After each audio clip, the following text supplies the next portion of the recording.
ไม่สาอาจารย์มาแล้วครับผมสวัสดีลุงหนุ่ยเนออีกสมัยครับเจ้าสวัสดีเจ้าผมสำลักปล่อยดาการมือลิงมาหรอก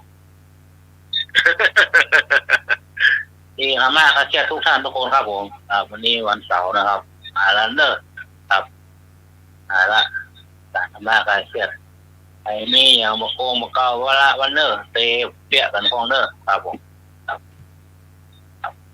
ครับนี่ปีมันตั้งปีโหนเนอร์ครับเพลงบ่เป็นหยังดอกเป็นหยังดอกว่ะของสุชาติเทียนทองในเจ้าแล้วก็พักกันบ่ได้ดอกพักกันได้ดอกบ่เป็นหยังดอกอ่ะยืนพูกไปหัวพี่มาโซ่เป็นหยังดอกอ่ะเนาะนี่ดอกจึง2 ดอกกันนะพักกันบ่ได้ดอกสุชาติเทียนทองแล้วก็บ่เป็นหยังดอกของสมัยอ่อนวงโอ้2 ดอกเนอคนนี้นะครับดอกชาวเรืองก็ดอกกันเหี่ยวเมื่อน่ะอ้าวไปจะเลือกเพลงระหว่างสุชาติกับสมัยมาเลยเด้อดอกมะลิก็ดอกละ2 ดอกเนอะครับเจ้าครับผมคุณพิสมัยคะค่ะน้องฝนค่ะนี่รออยู่ครับขอนมัสการพระทุกท่านนะคะจำไม่ได้เขียนไว้อยู่ไม่ค่ะคุณพิเอาเสียงหายเสียงหายไปทำไมครับทำไมวันนี้ป้าจะขอเลือกเพลง053226058เจ้าเลือกเพลงจะเอาฮักกันบ่ได้ดอกกับบ่เป็นหยังดอกระหว่างสุชาติเทียนทองกับสมัยอ่อนวงเพลงไผ่ขึ้นแน่นักเพลงไผ่กราบไหว้สาพระอาจารย์ท่านพระครูสมุวิสุวัฒน์วรกิจโยผู้อำนวยการสถานีเจ้ากราบไหว้สาพระครูไปดิคาสมัครยานักศิโรเจ้าแม่ก่อนเจ้ากราบไหว้สาพระอาจารย์ในรากเจ้าสวัสดีไปพรเจ้าสวัสดีน้องใหม่เจ้าสวัสดีเจ้าสวัสดีลุงหนุ่ยเจ้าดีเจ้าครับสวัสดีครับเจ้าสวัสดีแม่บุญเจ้าสวัสดีไอ้พงสวัสดีพี่กรสวัสดีแม่สุพิษเจ้าสวัสดียายจื้นเน้อเจ้าสวัสดีตาทองยายลำจวนย่าอนันต์ที่อยู่รักเชียงใหม่51เจ้าสวัสดีตัวคุณแม่เป็นจ้าวันนี้พี่พรจะเลือกว่าเป็นอย่างดอกเจ้าดอกแรกเจ้าเป็นดอกเนาะเราบอกเป็นอย่างดอกมาแล้วเนอะสวัสดีเอกเนอเอกมาเนอเจ้าเดินเล่นเด้อพะเยานะพะเยาปลาซังปลาปุงต้นเปาแม่ของคุณนายสายลุงเนาะสวัสดีตัวโอ้ว่าเป็นฟังอยู่ก็ดีใจนะเจ้าว่าบอกว่าติดรายการนี้เนาะดีใจนะเจ้าขอบคุณครับผมย้ายมาแล้วปลาซังครับนมัสการอาจารย์วุฒิวรโยครับผมกราบนมัสการพระอาจารย์สมมัครด้วยนะครับเจริญพรกราบนมัสการพระอาจารย์เอาละเลยเนอสวัสดีไอ้พงสวัสดีคุณพี่สมัยครับสวัสดีเจ้าสวัสดีไอ้นุ้ยครับครับผมเด็กครับผมครับผมครับสวัสดีไปยังแม่บุญพรกรลงแม่สุพิษแล้วก็คุณแม่ทั้งหลายนะครับผมจะเลือกว่าเป็นยังดอกเว้ยว่าเป็นยังดอกเอาละมาแล้วบอกอย่างดอกมาละ2แล้วเนอะ ก็ได้ทำบรรดามีห้วยเลยเนี่ย ลุงใหม่นี่ขายดีเนี่ยลุงสมัยอ่อนวงเด้อ ครับ กราบไปสาพระครูไปดีตาสวัสดิ์แก้วลิสิโลครับผม เจริญพร กราบไปสาสมเด็จอราฟันโยนันครับผม สวัสดีไอ้พงษ์สวัสดีไอ้เอกเนอะ สวัสดีคุณวิทย์สมัยสุริโยรอนหัวหน้าธรรมะไก่เกียรติครับ จ้าสวัสดีเจ้าเอกเจ้า สวัสดีหนูสว่างเมฆครับผม ครับผมนี่ครับเวครับผม วันนี้เรียกเพลงฮักกันบ่ได้ดอกเนอะ ครับ เอา โอ้อากาศ แล้วแต่วันนี้ขอฟังเพลงครับอาจารย์สมัครอาจารย์ได้สีโลเพลงเฟิร์นหัวแบนชื่อเพลงว่าฟุตบอลดาราฟุตบอลดาราเฟิร์นหัวแดงกำลังครับผม ฟุต ผมดาราครับผม ต้นผมแดนนอนเนาะ ครับ ครับคุณครับผมโอ้ สวัสดีผู้ที่หอนประเซาสวัสดีคือคนกบลคนเก่ง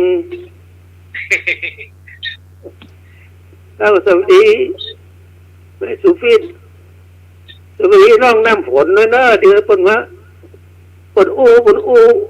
ปะไก่จ้างตัวใดเนอะเดี๋ยวสุดที่ครับ ครับผมขอบคุณครับโอ้2-1เลยนี่นะขอโทษ 2-1มาแล้วเด้อ เจ้า โดยนางแก้วมาโดยตรงเลยเนี่ยโอ้ 3-2-6-0-5-8-9สวัสดีจ้าย ายพร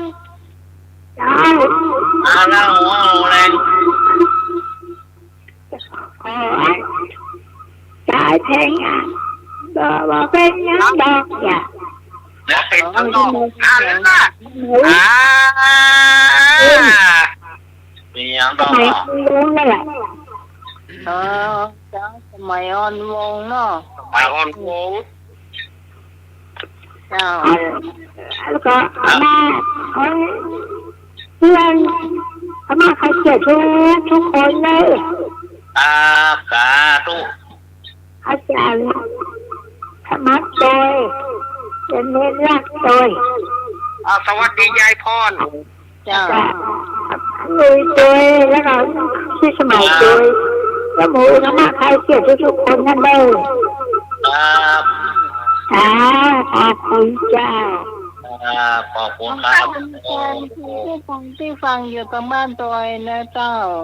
แน่โอ้มาแล้วเนอะตามแล้วเด้ออันนี้นะ นะเจ้า ดอกตามละ จ้าสวัสดีเจ้าน มัสการครับผมแฟนพันธ์แท้ครับ แล้วแม่ลิม เพลงที่เพราะที่สุดคือฮักกันบ่ได้ดอกครับครับนมัสการครับ 3-2มาแล้ว แล้วก็มาได้ดอก ฮักกันมาได้ดอกเริ่มตีเสมอขึ้นมาละเริ่มตีขึ้นมาละท่า 0-5-3-2-2-6-0-5-8-9เลยครับ มาเลยมาฝ่ายจะตายแถม 2 นิ้วโคตรเล็ก2-2-6-0-5-8วุยเนอะ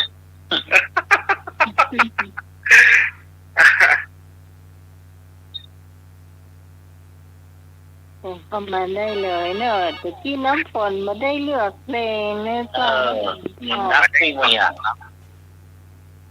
เปิดสายคนลุก พี่ ไป การ เนี่ย จ้า ครับผม นมัสการอาจารย์ค่ะนมัสการพระครูใบดิกาสมัครยานศิโรค่ะ เจริญพรพี่กรณ์ นมัสการอาจารย์ในรักค่ะ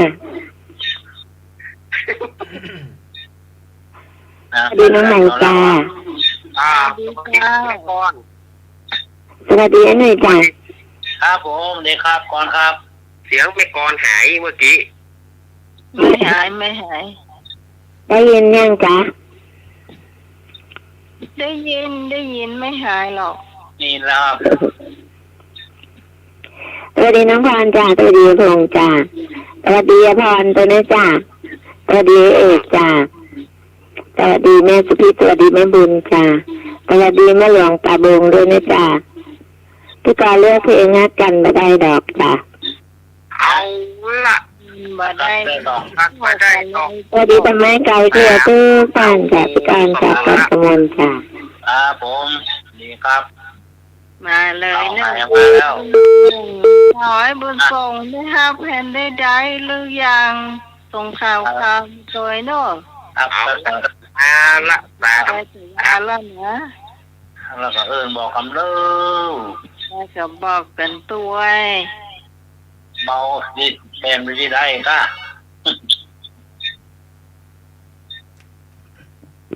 สมนึกปุณาวงศ์ ไอ้ เจ้าสวัสดีเจ้า มาแล้วพี่ตอง เจ้า โอ้เจ้าหมอนเจ้างานด่ะ มีคนเดียวอีกอีกอ่ะ โอ้เจ้าในสวน เอกลักษณ์คนต้องเป็นอย่างเอี้ยนะ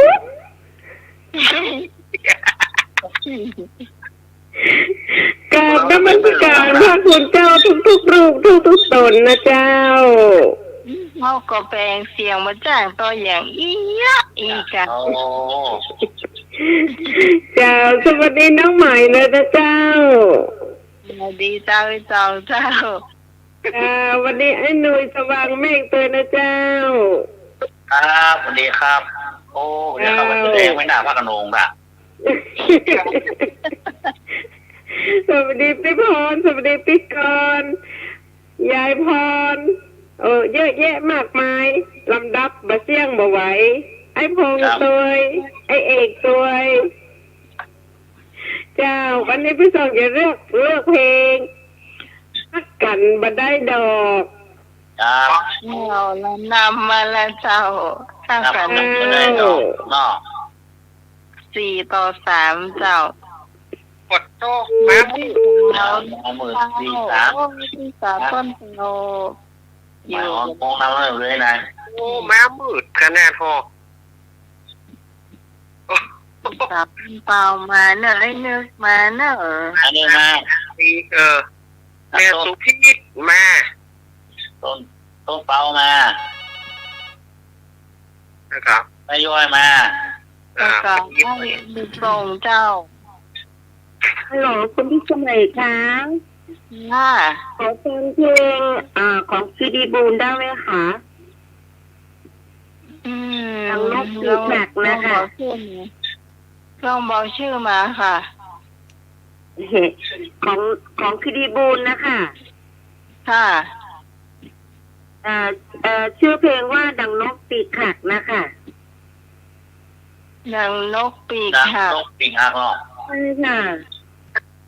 อิริบุญ ถ้าได้ก็ได้ถ้าไม่ได้ไม่เป็นไรค่ะคุณ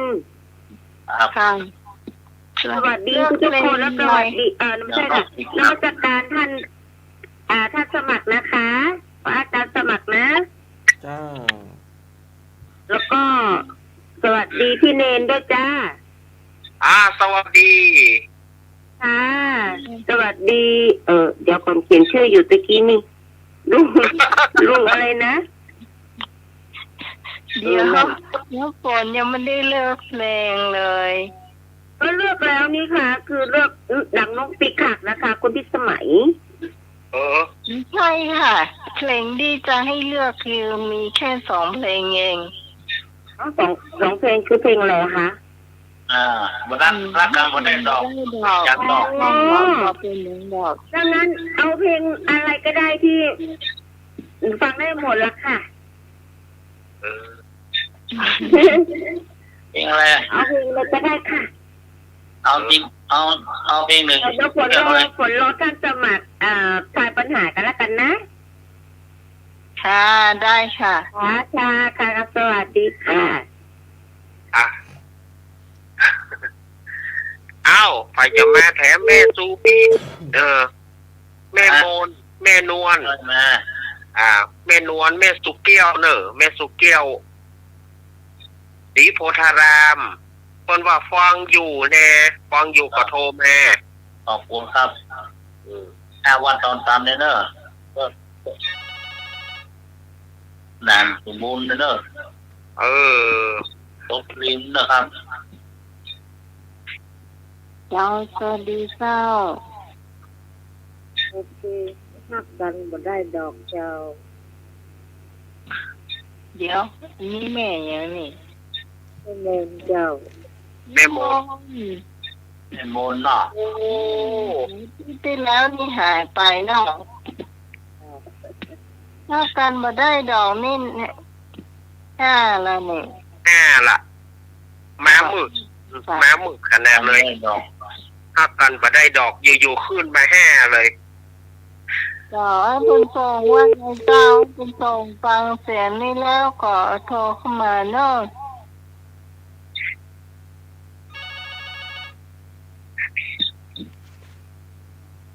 สวัสดีเจ้า ครับผม เจ้า เออตายกำลังอาบน้ำแล้วมาเดียวนี่ตัวนี้ไม่เลือกอะไรอย่างว่า ถ้ากันมาได้ดอกแล้ว อันมาได้ดอกครับบอกเป็นอย่างดอก อ๋อโอเคครับ เดี๋ยวทักทายพระอาจารย์ก่อนมาสักการท่านอาจารย์สมุพิศวัตรโวลกิโย เจ้าวัดฝ่ายหินแล้วก็เป็นผอ.ของสถานีขึ้น104.5 เมกะเฮิรตซ์ครับผมมาตรการพระครูบดิกาสมัครยานาสิโลครับผม เจริญพร มาตรการเอนารักษ์ สวัสดีเด้อให้บุญส่งเนาะ ครับผม ให้บุญส่งครับ สวัสดี หัวหน้าทีมงานธรรมะคลายเครียดน้องไหมครับผม สวัสดีเจ้าไอ้ส่งเจ้า ครับสวัสดีทีมงานลุงหนุ่ยครับผม ครับผมดีครับครับ ขอสวัสดีครับ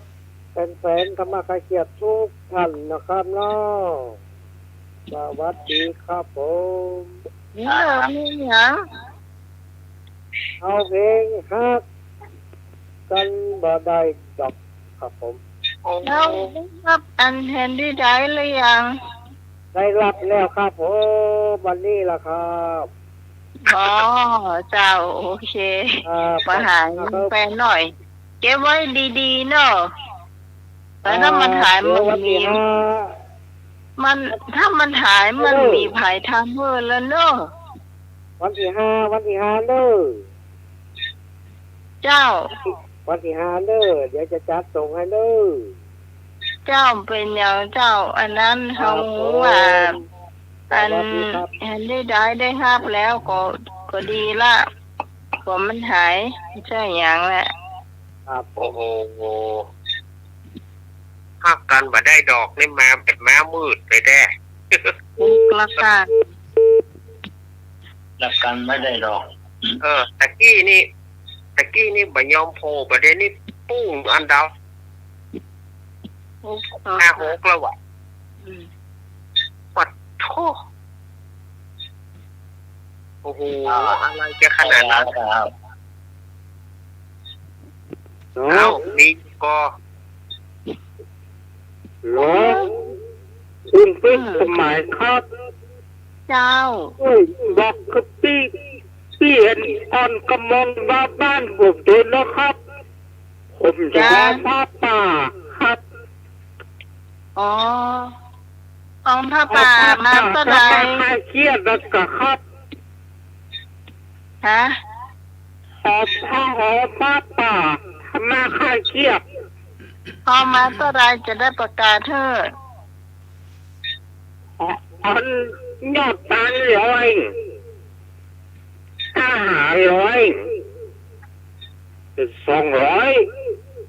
200 อ๋อ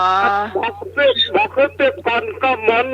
ถ้าเป็นว่างมาบ้านผมด้วยนะครับ อ๋อเจ้า ถ้าเป็นว่างบางเปิ้นมาบ้านผม อ ผมจะสร้างทางเปิ้น ผมก็ต้องกายแถวห้าล้อเดี๋ยววันศีลพ่อจะไปว่าเจ้า ผมเชื่อผมมาแค่ไปวัดนักตา เมื่อใจจะไปวัดแล้วแล้วปนถึงแวะไปบ้านนึงคณะ อ๋อ เรากลับไปคนเดียว โอ้คุณวิทย์สมัยช่วยบอกว่าโดยนะครับ เจ้าได้หนอ200ถึงยอดมานี้หนอ ครับ อาหาร100ปัจจัย100อีหนอ ครับ200ครับ เจ้าขอบคุณเจ้า ไอ้นึกเอาเพลงดังไอ้นึกเลือกเพลงดัง พัดบ่ได้ดอก ภาคกันบ่ โอ้ ได้ เจ็ดแล้วเจ้า ครับได้ดอก อืมแม่เลยหอกแม่มืดเต๊ะๆแล้วเพลงนี้ ครับ เจ็ด เอ้า เจ้า แม่แถมเอ้า เอาเพลงฮักกันมาได้หรอก เอาละแม่ แล้วแม่สุพิษ ครับ เอา มันเป็นที่ว่าไงแม่สุพิษถ้ากันมาได้ดอกเนี่ย เจ้า มันเพราะมันอยู่คนละตีละตางนี่เนาะ เจ้า การนมัสการท่านอาจารย์สมัครเจ้า เจริญพร ครับอันท่านอาจารย์อันสมัคร แล้วก็ลูกเนนตัวเจ้า สวัสดีแม่ สวัสดีให้หนุ่ยเพื่อนเจ้า ครับสวัสดีครับผม สวัสดีไอเอกคนดังพะเยาเจ้า สวัสดีไอพงษ์เสียงรอเจ้า สวัสดีพี่พรคนงามเจ้า สวัสดีแม่บุญสวัสดีพี่กรกมลคนเก่งเจ้า สวัสดีพี่สาวเสียงหวานแสนสวยเจ้า อัน เจ้าขอบคุณเจ้า เจ้า ละ โอ้การให้ดอกแป้สายแล้วเจ้า แม่บุญแล้วเพลงหยัง มาหุ้มแม่บุญจะได้ฟังกันเนี่ย เอ้ย พ่อกระโทรมาพ่องเนอง่อมแน่แม่บุญแม่บุญหายไปง่อมแน่มันมาใส่อย่างคือมาหัววิทยุมีฐานขอว่าเสียบไฟก็ไม่ได้ โอ้ย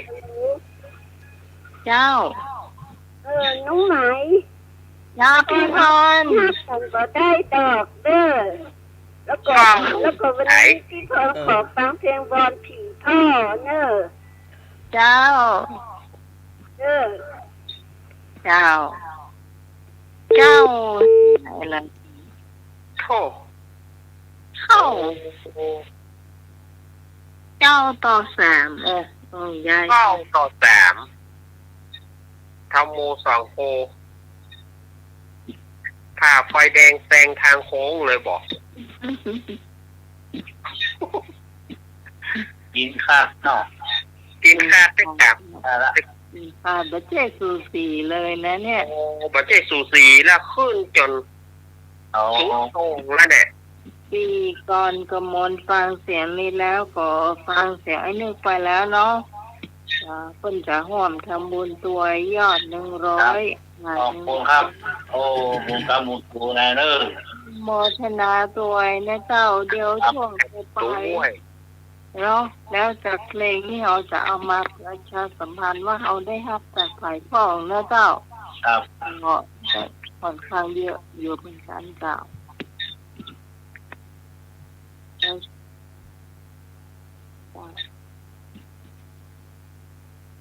นี่ยข้าแห้งของเท่าละแน่นอน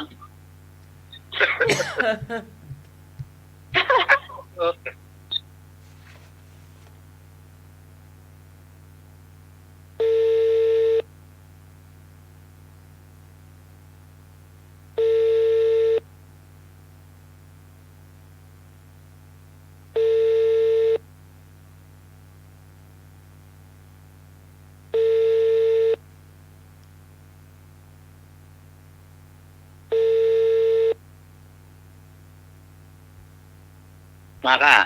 โอ้รู้ เจ้า ผมรู้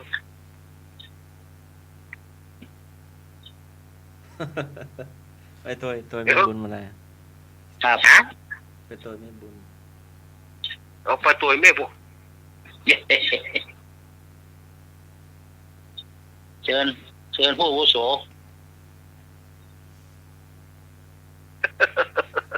ตัวหาไม่บุญนี่ ครับรักกันมาได้ดอกเป็นอย่างดอก โอ้ ดอกบอกเป็น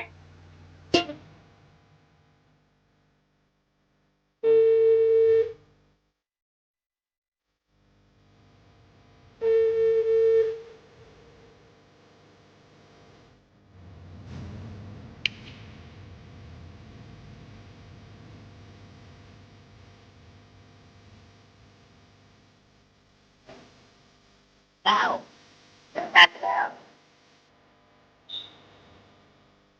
ก็จะได้เจ้าดอกเจ้า น้อง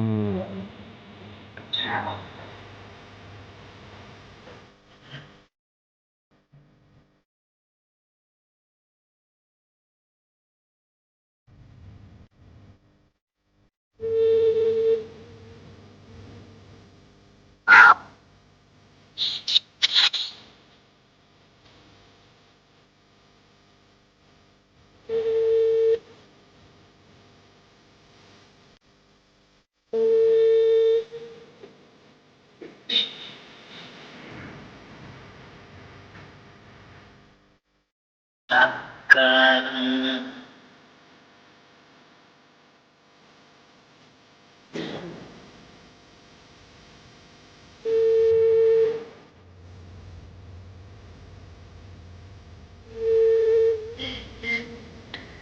จะช่วยมันรู้ได้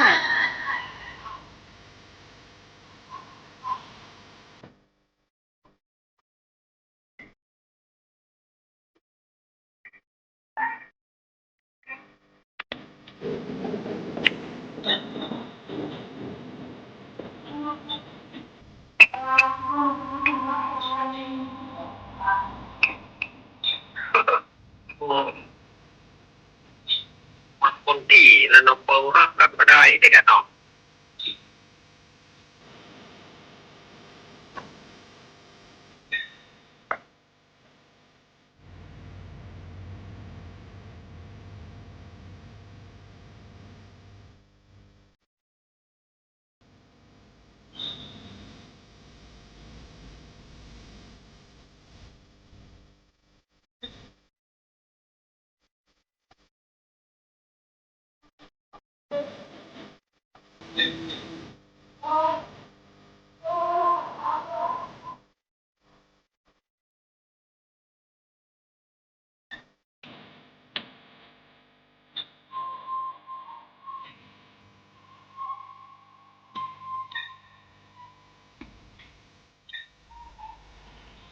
โอ้ติงหมดอ่ะ บอกว่าว่า โอ้ ว่าแล้ว ตะวงนะน้อง โอ้สมัยก่อนถ้าลำวงครับเพลงนี้ขึ้นมาก็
บอกเป็นอย่างดอกนะเพลงนี้มันฮ้องสองคนเนอะระหว่างครูการกรุณวงศ์แล้ว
ยุ่งแต่ฟุตบอลดารา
ภูมิใจเสนอ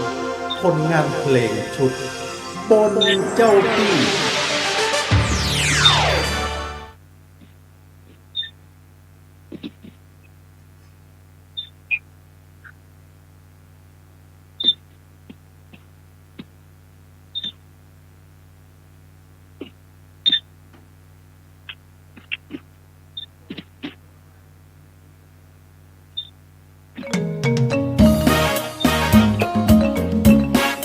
โอ้ยโอ้เปิ้นตานอยู่เด้อ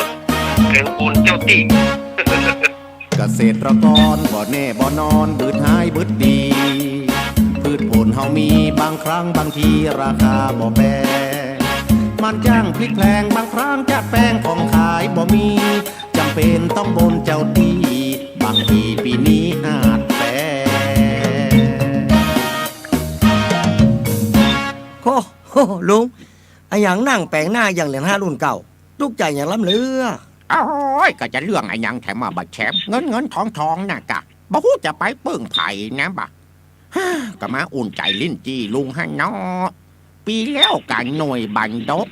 ลุงถ้าจะลืมบนเจ้าตี้นะแชม มันจะไปเกี่ยวอย่างกับเจ้าตี้ จะไปแม้โดโทกันในเนอะขนาดกินข้าวเปิ้นยังชายเจ้าตี้ลุงจะไปบนเจ้าตี้ก่อนนี่ไปนี่จะไปมาใกล้ลุงนี่ อ๋อเดี๋ยวผมไปทุกคน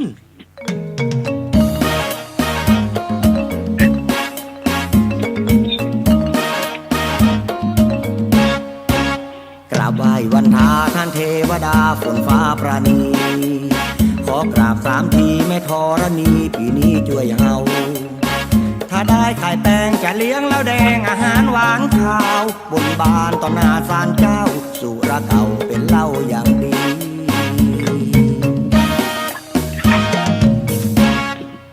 มึงจะไปมาปากนักนี่เนอะบาดแชมนี่ลุงจะเริ่มทำพิธีบนเจ้าตี้แล้วเนี่ย ฮัลโหลสวัสดีเจ้าตี้ โอ้ยไวฉาเนาะเจ้าตี้เจ้าแดนเจ้าฝนแทงหาเจ้าฟ้าแข่งฉีผีต้งผีนาผีตกออกขอกใจหนเหนือ มีตังเชื่อต้งเชื่อนาและเตียวต้งเตียวนา เนี่ยลุงหมวกตรงหมวกนาลุง เบาด้วยกะ แกมึงจะปากโอ้ยข้าก็ขอบนบานฉันกล่าวไว้เนาะปีนี้ขอให้ขายลิ้นจีได้เงิน2 แสน 2 แสน 5อีกเนาะได้ชามแสนชำดีเนาะเจ้าตี ข้าจะเลี้ยงเหล้าไหไก่กู้หัวหมู2 หัวเหล้าแดง2 ขวด ขอให้ได้แต่ชมอย่างที่บักบนหนไว้เนี่ยเนาะก็จะไปแล้วนะ ไปเนอะบายบายเจ้าที่ เจอกันใหม่เนอะ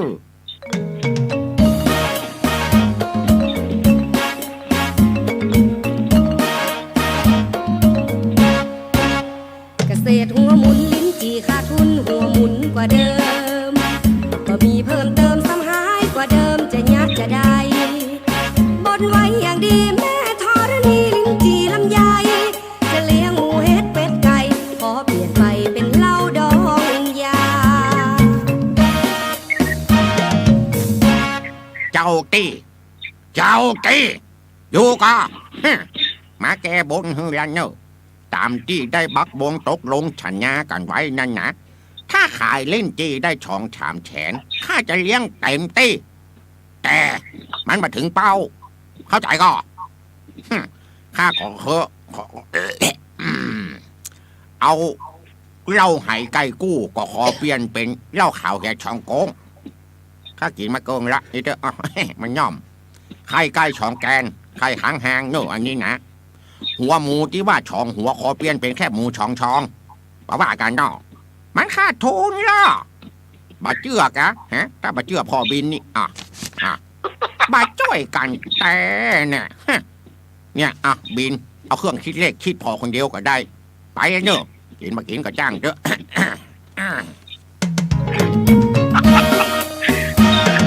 เอามีดคือเจ้าตีพอ ไม่มีว่ะฮะ นะว่ะเอาบีนคือเจ้าตีพอเอาเครื่องคิดเลขคิดพอคนเดียวเด้อ เจ้าที่ก็นั่งอยู่เนี่ย นั่งอยู่ศาลาน่ะ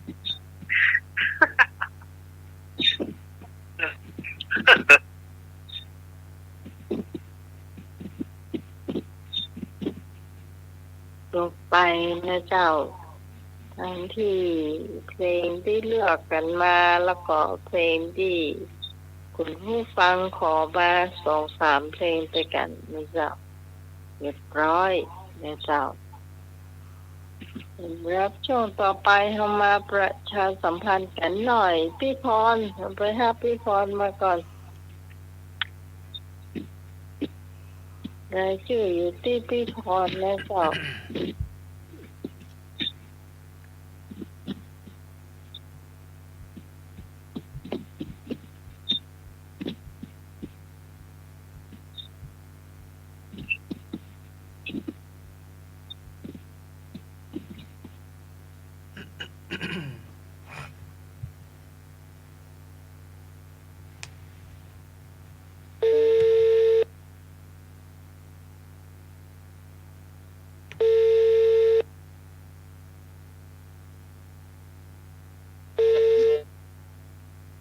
เจ้าภาษาเจ้า จ้าพี่พรมีอะไรชื่อ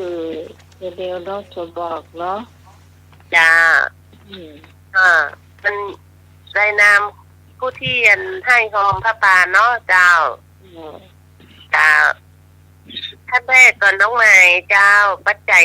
500อาหาร500นะเจ้า นี่เรียบร้อยนะเจ้า ลุงหนุ่ยเนาะลุงหนุ่ยก็500ปัจจัย500อาหาร500นะเจ้า วันนี้อยู่ที่ไอ้หนุ่ยเนาะ เจ้าแล้วอาจารย์สมัครเนาะปัจจัย500อาหาร500เจ้าแล้วก็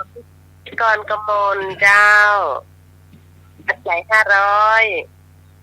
อาหาร500เจ้าโอนมาเรียบร้อยแล้วเนาะน้องเนาะเจ้าพี่พรปัจจัย500อาหาร500ยังได้โอนไปเตื้อแล้วก็แม่สุพิษปัจจัย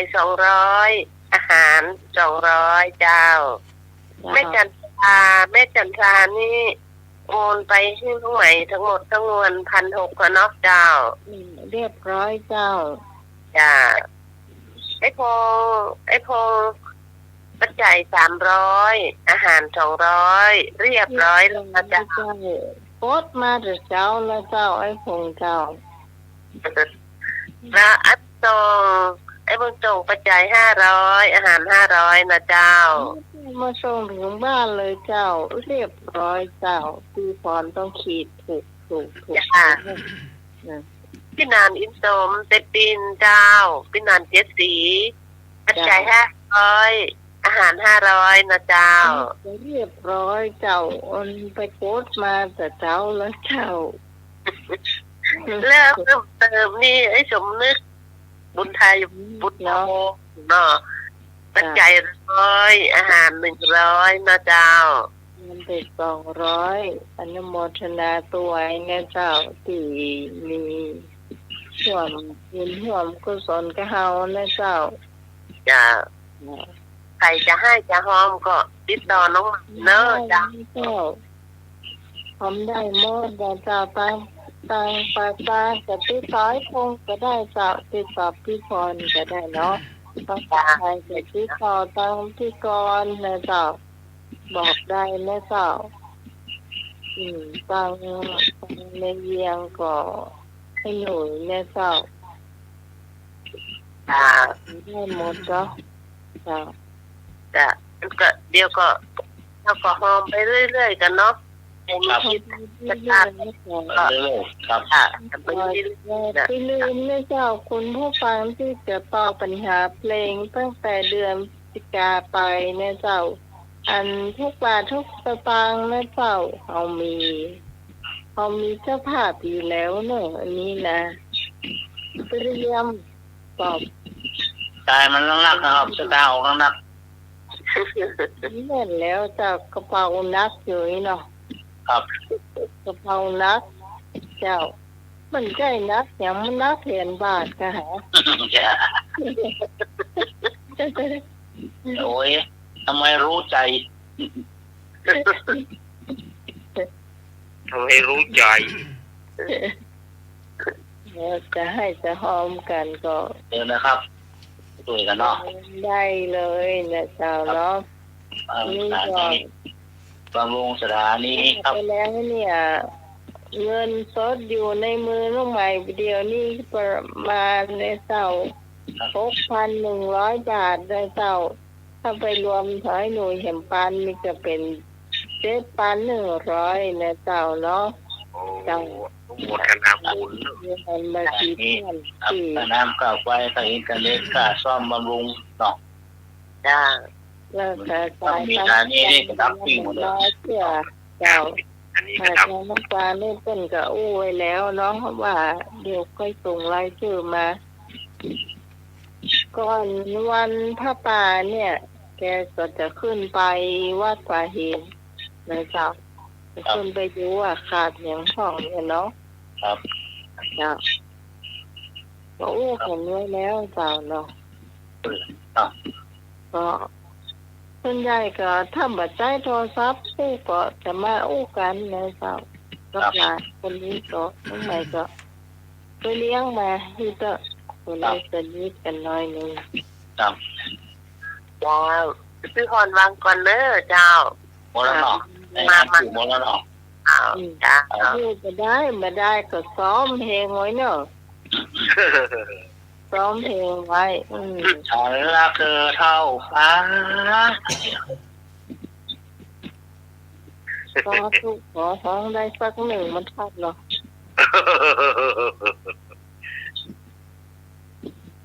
ก็เพลงกี้ม่วนเนอะรักกันไม่ได้ดอกนะดังโอ้ฟังอ่ะเธอเป็นลูกเจ๊กเองฉันเป็นลูกคนโจร นี่เลยคนเทียบกันหรอมันทักกันได้เหรอ โอ้ เนาะชาวบ้านหมดแล้วเพลงเนี่ย ครับ สุดยอดหันแล้ว เอานี่หมดแล้วเนาะ มัน ราย รั การ บ รับการจบแล้วเอาประชาสัมพันธ์ เมื่อกี้นะเจ้าวันที่12 เดือนมกราคมนะเจ้า ก็อย่าลืมมา เดี๋ยวนะครับเมื่อกี้เข้ารายการนะครับผม12 มกรานะครับเนาะ ก็สำหรับอาหารการกินนะเจ้า ก็เปลี่ยนแปลงไปน้อยหนึ่ง ครับ ไปถึงนักเจ้า คือจากยำมือเส้นเนี่ย จะเป็นยำไก่นะเจ้า ครับ ยำไก่แล้วก็มีตำกุ้งเนี่ยเจ้าตำกุ้งนี่เหมานักหน่อย ครับ แล้วก็จะมีตำลาวตำไทยเนาะ โอ้ต้น แล้วเนี่ยเจ้าอันนี้เหมาไว้แล้ว5 ปันนะเจ้าเพื่อนก็จะหอมข้าวเห็น5 กิโลเนาะจริงๆต้องใหม่ก็ข้าว15 โลเป็นยาหอม5 โลเป็น20 โลเนาะ อันนี้เจอกันนี่พูดศาสนาแห่งชาติตก ผู้ฟังท่านไหนจะให้จะหอมมาถ้าใดก็ได้แม่เศร้าเฮาบอกว่ากันเนาะ ครับ ได้เที่ยงที่มาก็เอามาหอมห้องก็ได้เจ้าเนี่ยมันมาจะยอดกับพุกไปก็อย่าไปแต่น้อยมันจะถึงเวลามันก็คงได้เขา ครับ เฮาก็หอมเหมือนก็หอมก็มาออมบุญนี่อย่างป้าอย่างเนาะเจ้า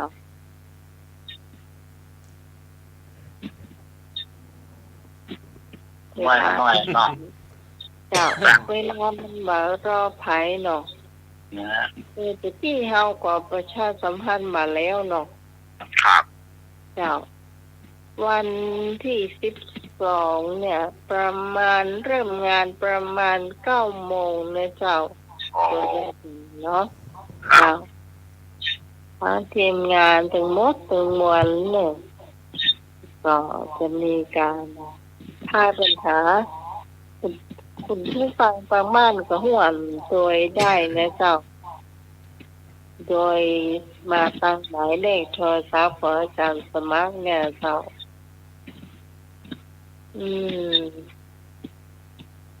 มีการตอบปัญหาพุทธประวัติธรรมะอะไรอย่าง พระประทับเพลงในเจ้า11 โมงเป็นต้นไปเฮาก็ถวายเพลงนะเจ้าบ่ใจยาอาจารย์สมัครถามเนอะถวายเพลงที่ลูกนี่นะบ่ต้องโมดแทกันเนาะ ครับ บ่ใจว่าถวายก็อาจารย์สมัครซะ จนเน้นปลาโลตาใสเมาๆเนาะ ฮะ เน้นปลาโลเน้นนัดเน้น บ่ต้องโมดกัน เน้นแดงเน้นออบแอบเน้น ก็น่าปุน่าโมนแล้วต่อไป ก็ทั้งหมดในกันเนาะ ตุลุง นับหมูละแล้วก็ช่วงบ่ายโมงเขาก็จะมีถวายพ่อป่าเนาะเจ๊จ้าพ่อป่าเขาจะมาห่วมสนุกกันเนอะเจ้าจะไปลืมเนอะจับของปั่นกัน อันเนี้ยมันจะม่วนเจ้าเดี๋ยวต้องคุยกันหน่อยเนาะแต่สมัครนี้อย่างละป้ากระป๋องรถไฟก็ได้เนาะ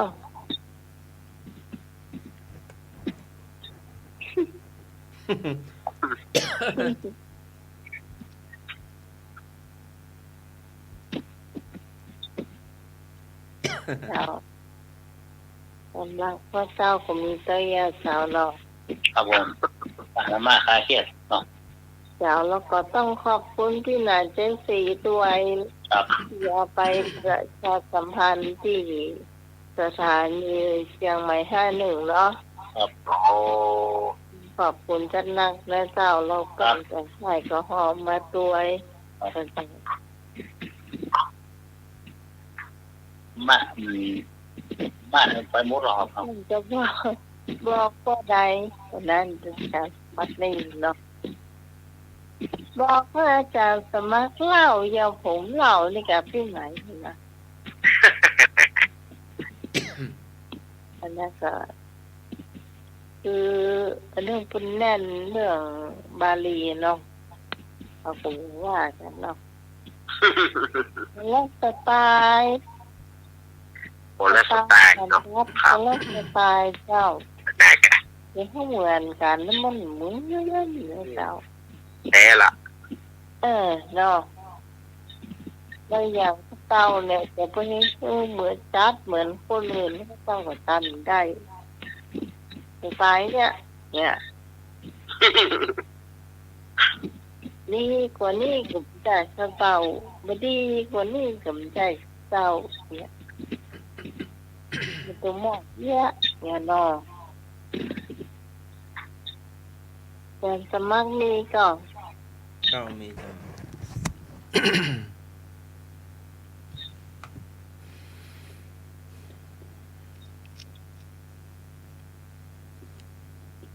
ศูนย์การเรียนโพธิยาลัย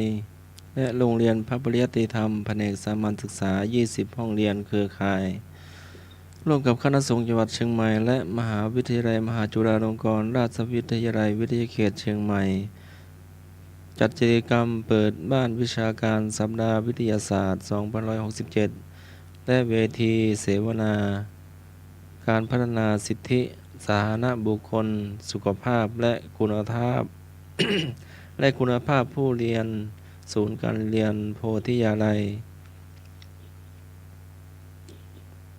ในวันศุกร์ที่16สิงหาคม2567ณมหาวิทยาลัยมหาจุฬาลงกรณราชวิทยาลัยวิทยาเขตเชียงใหม่ตำบลป่าเมี่ยงอำเภอดอยสะเก็ดจังหวัดเชียงใหม่นี่ก็สามเณร โรงเรียนบาลีสาธิตเนาะก็อยู่ในศูนย์การเรียนโพธิยาลัยหรือว่าประถมเนาะก็ไปร่วมแข่งขันตัวเนาะทั้งพี่เนนน้องเนนประถมแล้วก็มัธยมตัวเนาะก็อบอุ่นดีทั้งโรงเรียนอื่นตัวนะทั้ง20กว่าห้องเรียนเนาะ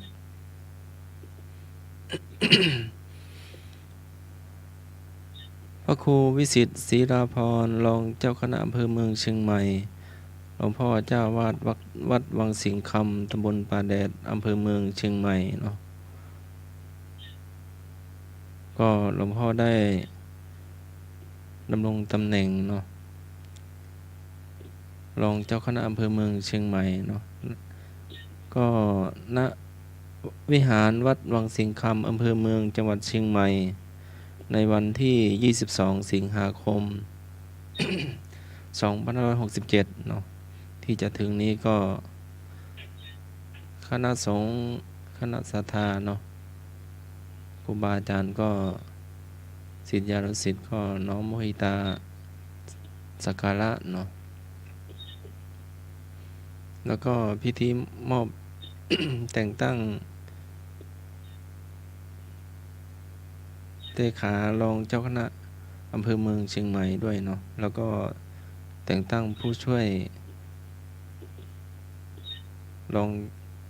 ยเลขารองเจ้าคณะอำเภอเมืองเชียงใหม่ด้วยเนาะก็จะได้สนองงานพุทธศาสนาเนาะ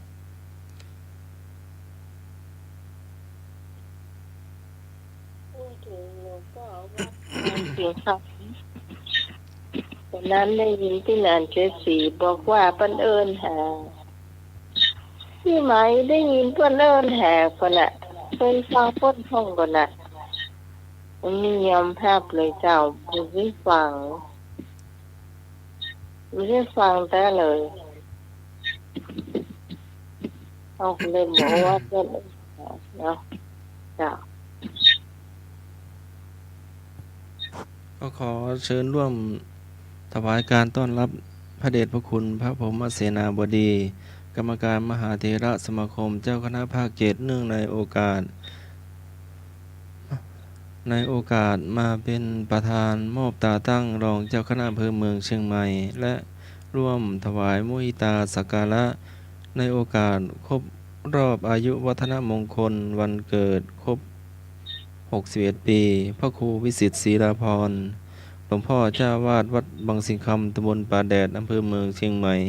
จังหวัดเชียงใหม่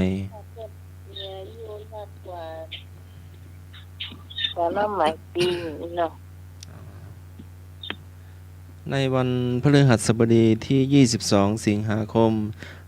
2567เวลา 9 นาฬิกาเป็นต้นไปก็ขอเชิญชวนบอกบุญทุกท่านเนาะร่วมโมหิตาแสดงความยินดีกับหลวงพ่อตัวร่วมงานตัวเนาะร่วมงานโดยทั่วกันเนาะ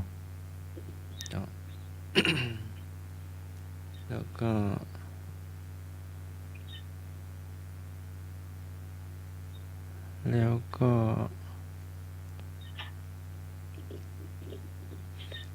แสดงความยินดีกับหลวงพี่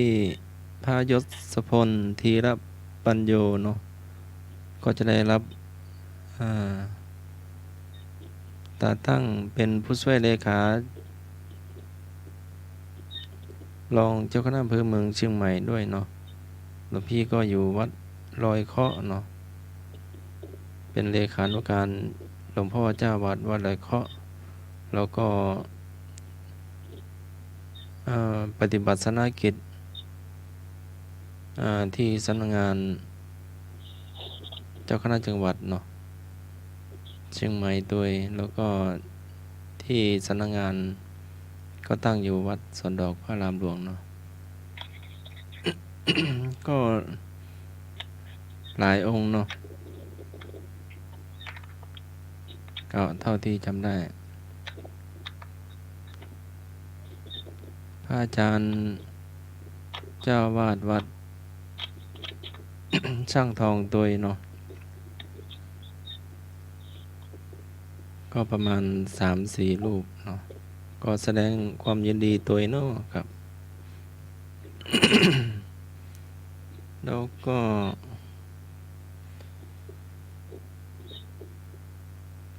็ได้สูญเสียพระมหาเถระเนาะ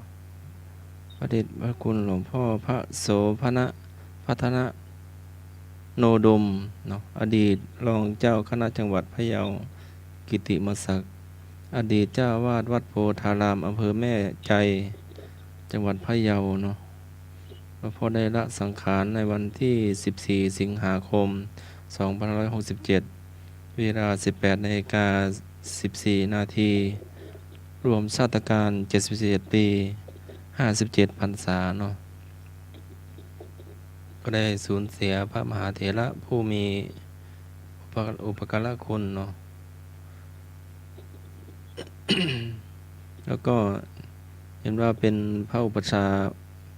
อาจารย์ประดัษจตุพรตัวเนาะเลขาหลวงพ่อเจ้าคณะจังหวัดเชียงใหม่ตัวนี้ท่านก็ไปรดน้ำสงฆ์พระเดชพระคุณหลวงพ่อเนาะก็ตำนานหลวงพ่อก็เป็นตำนานพระรูปแรกที่บวชป่าเนาะพระโสภณะพัฒนะโนดมหลวงพ่อศรีเราวัดโพแม่ใจเนาะ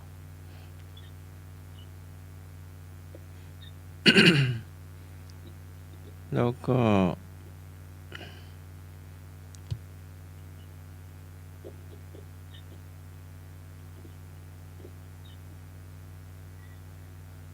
กำหนดการโครงการวิปัสสนาสัญจรปีงบประมาณ 2567 ดำเนินงานโดยวัดลำเปิงตะโปธารามอำเภอเมืองจังหวัดเชียงใหม่เนาะก็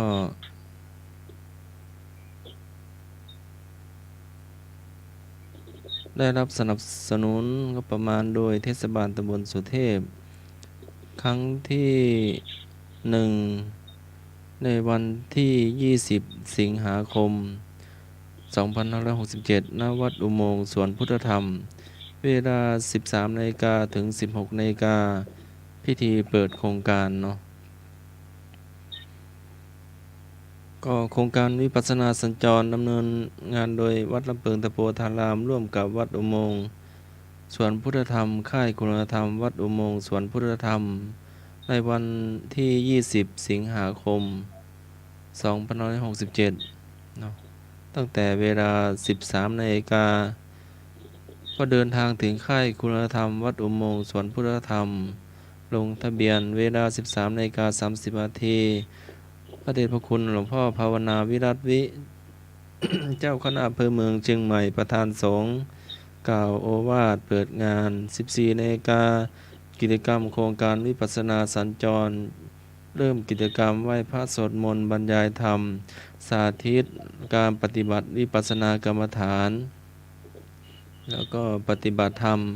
เมื่อถึงเวลา 15:45 นาที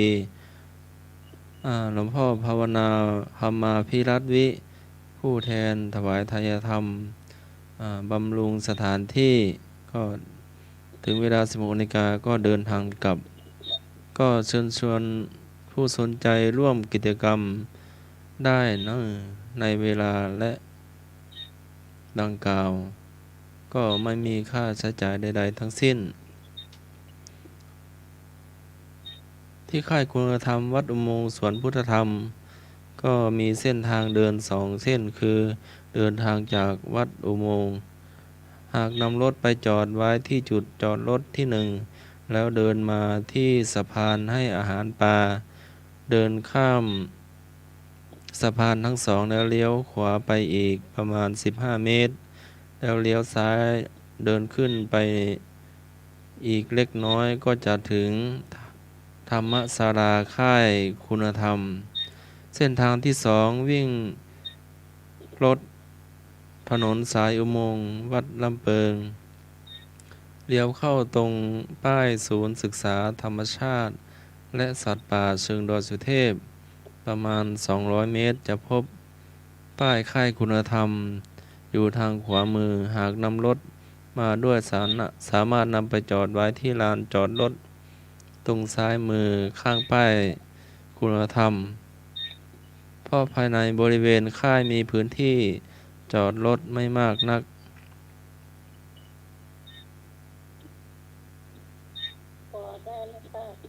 ฮะ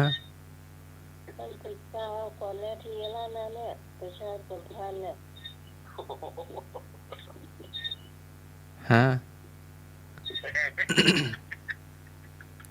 ก็ใกล้วันมาแล้วเนาะก็จะย่อๆให้เนาะก็ครั้งที่2ก็วันที่21สิงหาคมวัดป่าแดงมหาวิหารครั้งที่3 22สิงหาวัดโป่งน้อยครั้งที่4 23สิงหาโรงเรียนบ้านโป่งน้อยครั้งที่5 28สิงหาวัดใหม่ห้วยทรายครั้งที่6 29สิงหาวัดช่างทองครั้งที่7 30สิงหาครั้งที่6 29สิงหาวัดช่างทองครั้งที่7 30สิงหาโรงเรียนบ้านห้วยทราย3กันยาวัดพระธาตุดอยสุเทพ4กันยาวัดศรีโสดาพระอารามหลวง5กันยาวัดพานพร6กันยาโรงเรียนบ้านเชิงดอย9กันยาวัดสวนดอกพระอารามหลวง11กันยาวัดฝายหินมาเนาะนำใหม่วันที่11กันยาวันที่12กันยาวัดพันเตา13กันยาวัดหมื่นตูม16กันยาวัดอินทขินสะดือเมือง18กันยาวัดผาบ่อง19กันยาวัดดวงดี23กันยาวัดล่ามช้าง25กันยาวัดผาราชสกิทาคามีพิธีปิดโครงการเนาะแล้วก็ที่ลืมไม่ได้ก็ธรรมสัญจรตำบลสุเทพเราเนาะครั้งที่1ก็วันอาทิตย์ที่25สิงหาคมนี้เนอะที่วัดฝ่ายหินเราเนาะถ้าว่างก็เชิญชวนมาแอวเนอะเนาะ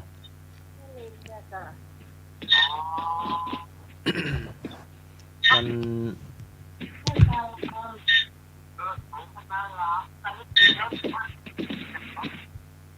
โอ้ขอคนเดี๋ยววันเนอะ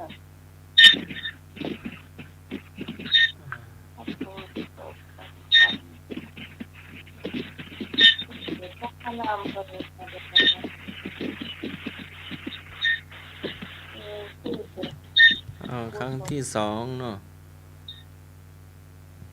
ครั้งที่2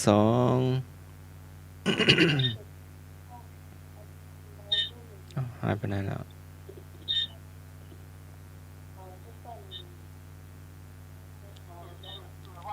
อันนี้ประชาสัมพันธ์อันนี้แล้วก็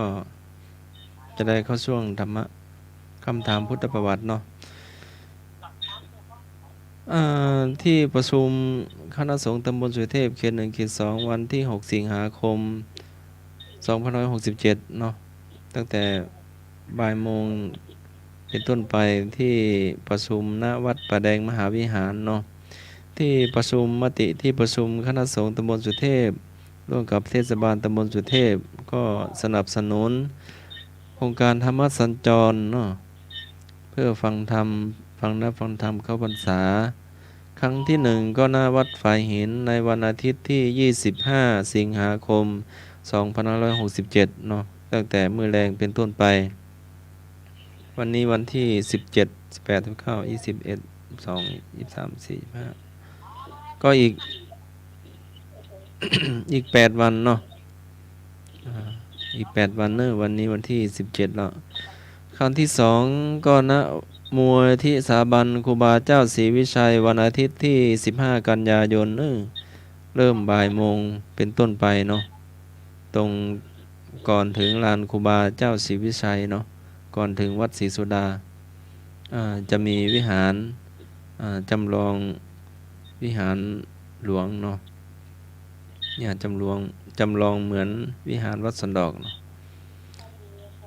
สถานที่จะจัดงานตรงนั้นเนาะครั้งที่3ก็ณวัดลำเปิงตะโพธารามในวันอาทิตย์ที่29กันยายนเนาะ2567เวลา 19 นาฬิกาเป็นต้นไปเนาะแล้วก็รถด่วนกุมสาววันจันทร์ที่จะถึงนี้เป็นวันจันทร์ที่19สิงหาคมขึ้น15ค่ำเดือน11เหนือณวัดแม่แก้ดน้อยตำบลป่าไผ่อำเภอสันทรายเนอะแล้วก็ รถด่วนกรมหนุ่มสาววัดฝ่ายหินที่จะจัดเนาะก็ในวันพุธที่2ตุลาคมเนาะ2567เนาะแรม15ค่ำเดือน12เหนือเนาะณวัดฝ่ายหินตำบลสุเทพอำเภอเมืองเชียงใหม่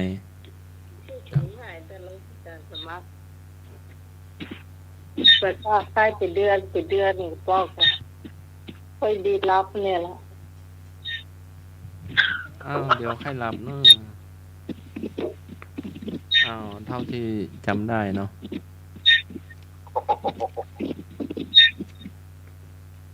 เดี๋ยวท่านจะหลับไปก่อนปีขึ้น27แล้วเดี๋ยวป้า3ทุ่มไปเอาสักคำถามเดียวเนาะ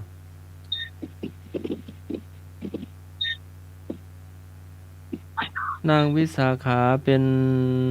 สาวิกาที่มั่นคงในพระรัตนตรัยมากไปวัดเพื่อฟังธรรม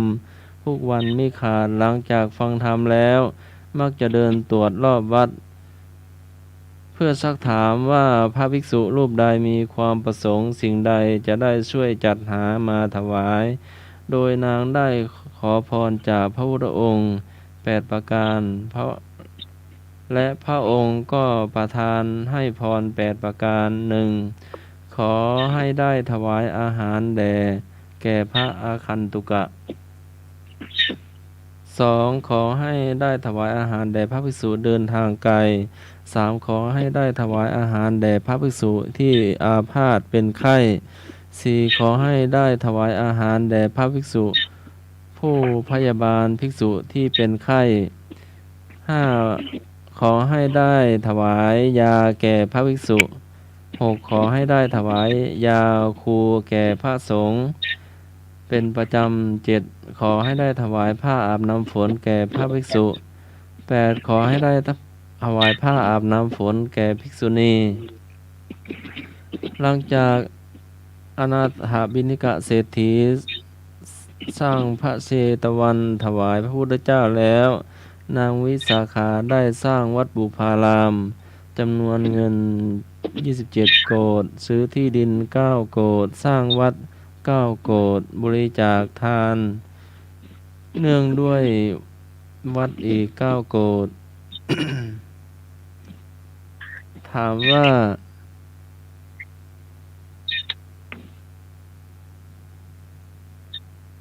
ได้ถวายอาหารภัตตาหารแก่พระอาคันตุกะ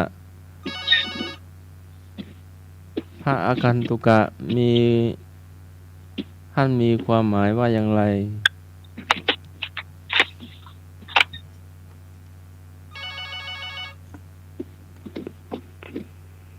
ฮัลโหลข้างพัสสุนีค่ะเป็นพัสสุนีค่ะหมายความว่า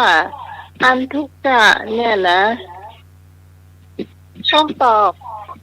ความคำนี้ก่อนฝนถามว่าพระอาคันตุกะมีความหมายว่าอย่างไรที่นางได้ถวายภัตตาหารแก่พระอาคันตุกะนั่นแหละเป็นดาที่สี่ฟังอยู่ตอบมาเจ้าเพื่อจะสมัครสร้างพระกรรม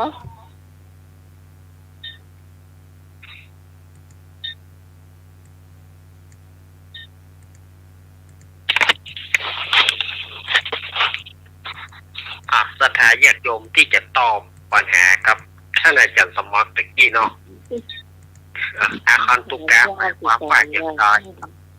ต้องถามยาวไปถามว่าอันนี้เราเนาะครับ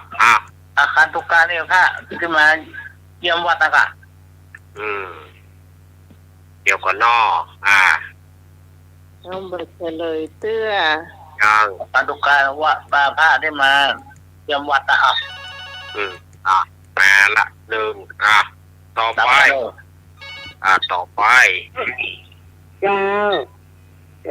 พี่พรก็ตอบว่าถ้าที่มาเยือนเจ้า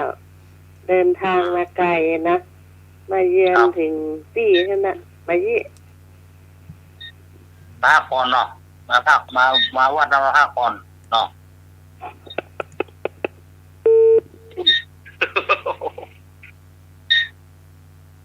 ออกมา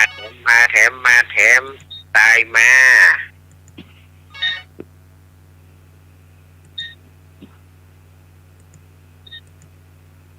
เจ้านมัสการครับ ครับผมคำตอบสุดท้ายคือ พระที่มาต่างบ้านต่างเมืองครับเนาะครับนมัสการครับพี่กาพระที่มาต่างบ้านต่างเมืองโอเคพี่กาหรอกเนาะอ้าวมาแถมกว่าจะตายเข้ามาอะไรอย่างมีช้อยให้เลือกครับ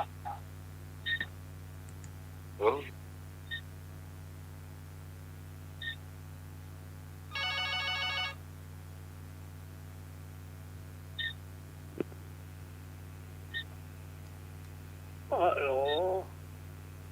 เจ้าอาจารย์สมัครขอตอบว่าพระจรเจ้า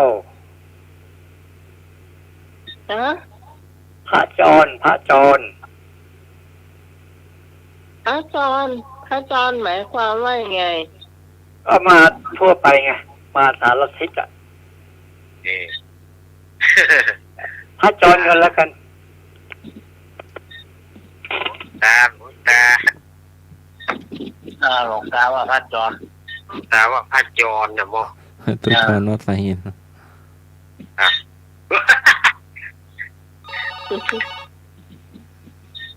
เป็นพระจรจื่อบ่หนุ่มเจ้า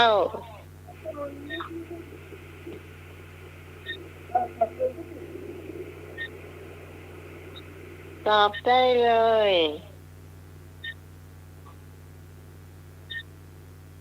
ฮัลโหล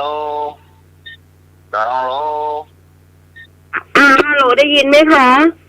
ครับมาเลยครับผมไม่ใช่พระสุนีเหรอคะใช่ครับไม่ใช่คาดุกะคาดุกะอ่านทุกกะถ้าเป็นแบบนั้นก็คงจะเป็นที่พี่จะพูดตะกี้ที่ว่าแบบจะท่านในแบบคล้ายๆที่ว่าจะให้ท่านสึกไหมหรือว่าค่ะหรือต่อกับพี่ชายตะกี้เนี่ยค่ะครับผมค่ะสวัสดีค่ะครับผมขอบคุณครับโอ้ยฟังจากวิทยุโอ้ย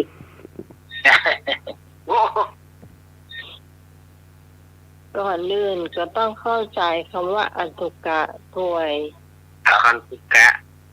มันจะได้เนาะญาติโยมก็ลองตายก่อนไหมตายก่อนมาแถมได้มามีที่มีทุกครับผม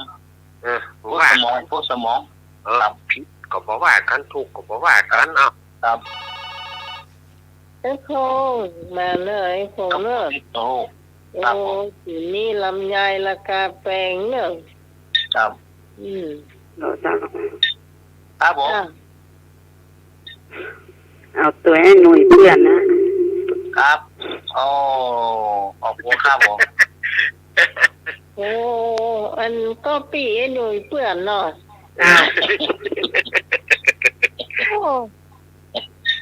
ใจเสื่อมมันจะได้ทายาแผลแดงเขาจากบรรลุก่อนที่มันจะทะลุ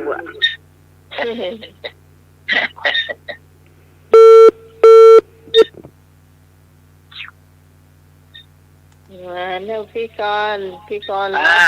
ไม่หลวงปลาโป่งดาวปิ้ง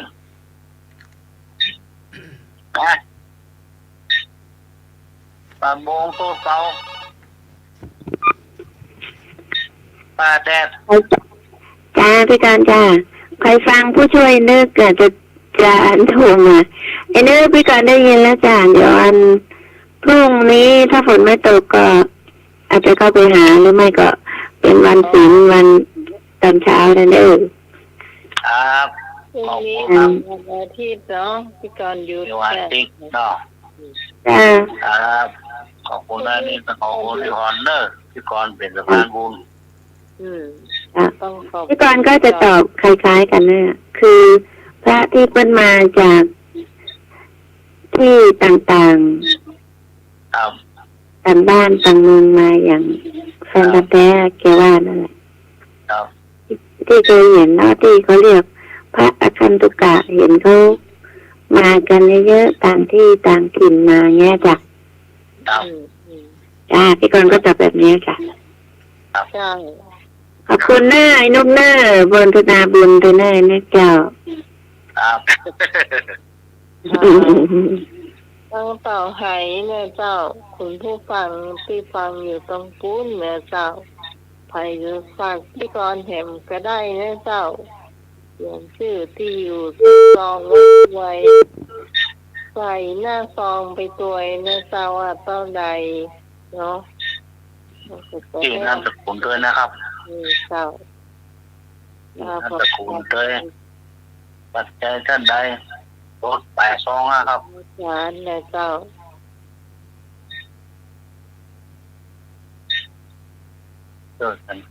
ช่วยกันรีบละหน่อย อย่างฝ่ายเฮาได้ตะอี้ฝ่ายและกวางก็จะได้ตะใดก็ยังมาหูเตือนนะเจ้า ครับ แต่ว่าเฮานี่ถึงมาปังของขินอันนี้ช่วยอยู่แล้วเจ้า ครับ เดี๋ยวนี้กุ้มแล้วเรื่องของขินนี่สบายแล้ว เล็กน้อยก็ก้อนออกไปเนาะ เจ้า น้ำหยดลงหินทุกวันหินมันยังอ่อนเนี่ย โอ้เฮาถึงไหวหน่วยไปจับบัญชีก็ได้เงินเดือนขึ้นว่ะ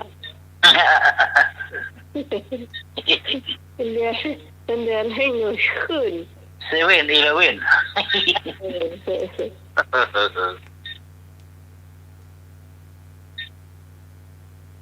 ข้อแรกจบละคุณลูกค้าครับโมเรียครับหมอถ้าอาจารย์สมัครเปิดโปงเลยแต่ก็ไม่เอาวัดไปเองอาจารย์สมัครเปิดโปง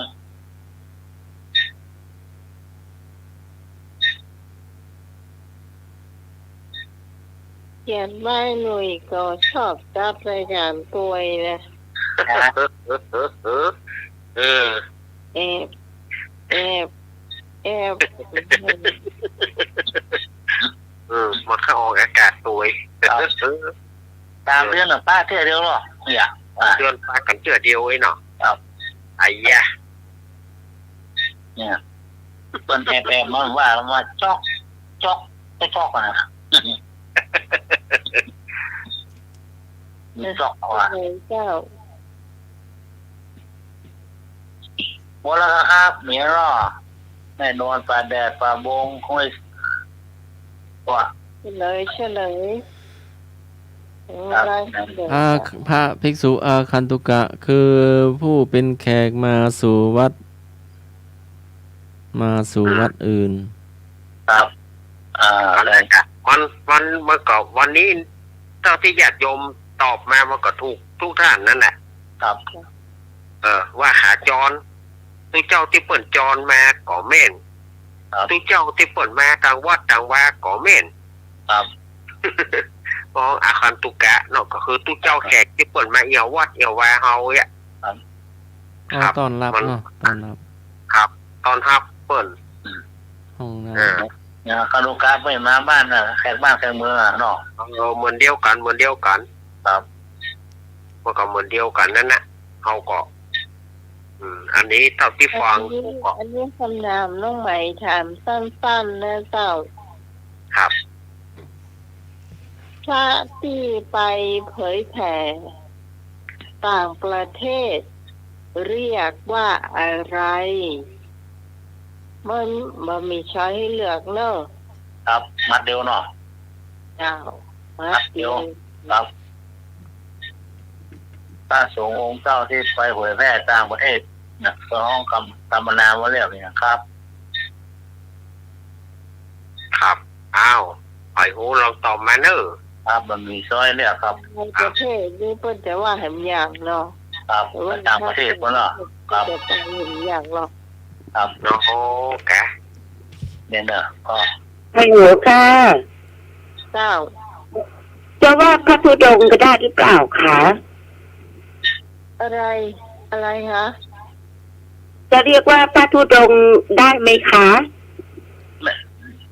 ก็ทำพระธุดงค์ไปจังหวัดนั้นจังหวัดนี้หรือไม่ก็ต่างประเทศน่าจะเรียกพระธุดงค์ได้ไหมคะ เดี๋ยว จำหนูว่าน่าจะพระธุดงค์ดีกว่าหนูว่าน่าจะใช่อ่ะค่ะ ครับผมเดี๋ยวฟังเนาะครับ ค่ะ ฟังเนาะ ยัง ฟังน้าใหม่เฉลยเนาะ เดี๋ยวฟังพี่สมัยเปิดรอบเนาะ ค่ะ พี่นะผม ตอบได้เนี่ย เราฟังแม่ชีหน้าใหม่เฉลยเนาะ เดี๋ยวไปฟังกันละกันเนี่ยเจ้าก่อน ครับ โอ้ครับ เจ้าเป็นยังตอบว่า พูดนั่นก็ครับ ฮะ ถ้าธรรมะทูตนั่นก็ครับ ครับเดี๋ยวฟังเนาะ เรารอฟังเฉลยเนาะ เดี๋ยวฟังใหม่เสวยเนาะอันนี้เนาะ เนาะไอ้เรื่องพระธรรมทูต พระธรรมทูตน้ำฝนพระธุดงค์ เอาว่ากันไปแลกกันไป คนละอย่างเนาะ อะไรอย่างมา เจ้าแม่นแล้วไอ้นึกพระธรรมทูตถูกแล้วเจ้า ครับ ใช่เนาะน้องใหม่เนาะ ครับ พี่พรถ้าภายในประเทศเนี่ยเพิ่นท้องว่าอย่างพี่พร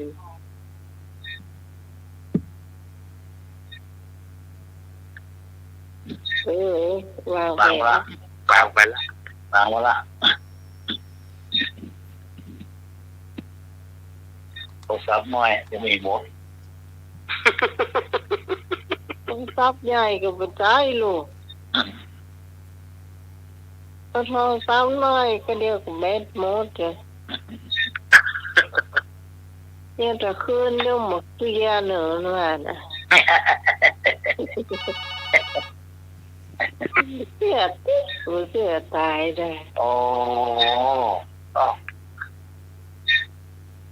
เจ้าน มัสการครับ ครับผมมาเลยลุงแม่ริม คำตอบสุดท้ายคือ นักพระเผยแผ่ครับเนาะครับนมัสการครับ ครับขอบคุณครับ ที่ไปเผยแผ่ต่างประเทศเนี่ย คือปัญหาว่าอย่าง เดี๋ยวใหม่เปิดโปงหรอกอันนี้ว่าเปิดแพร่ครับ เดี๋ยวกำเฮาไปถามได้เลยเอากำเฮาไปตอบดิจะพิสูจน์ไว้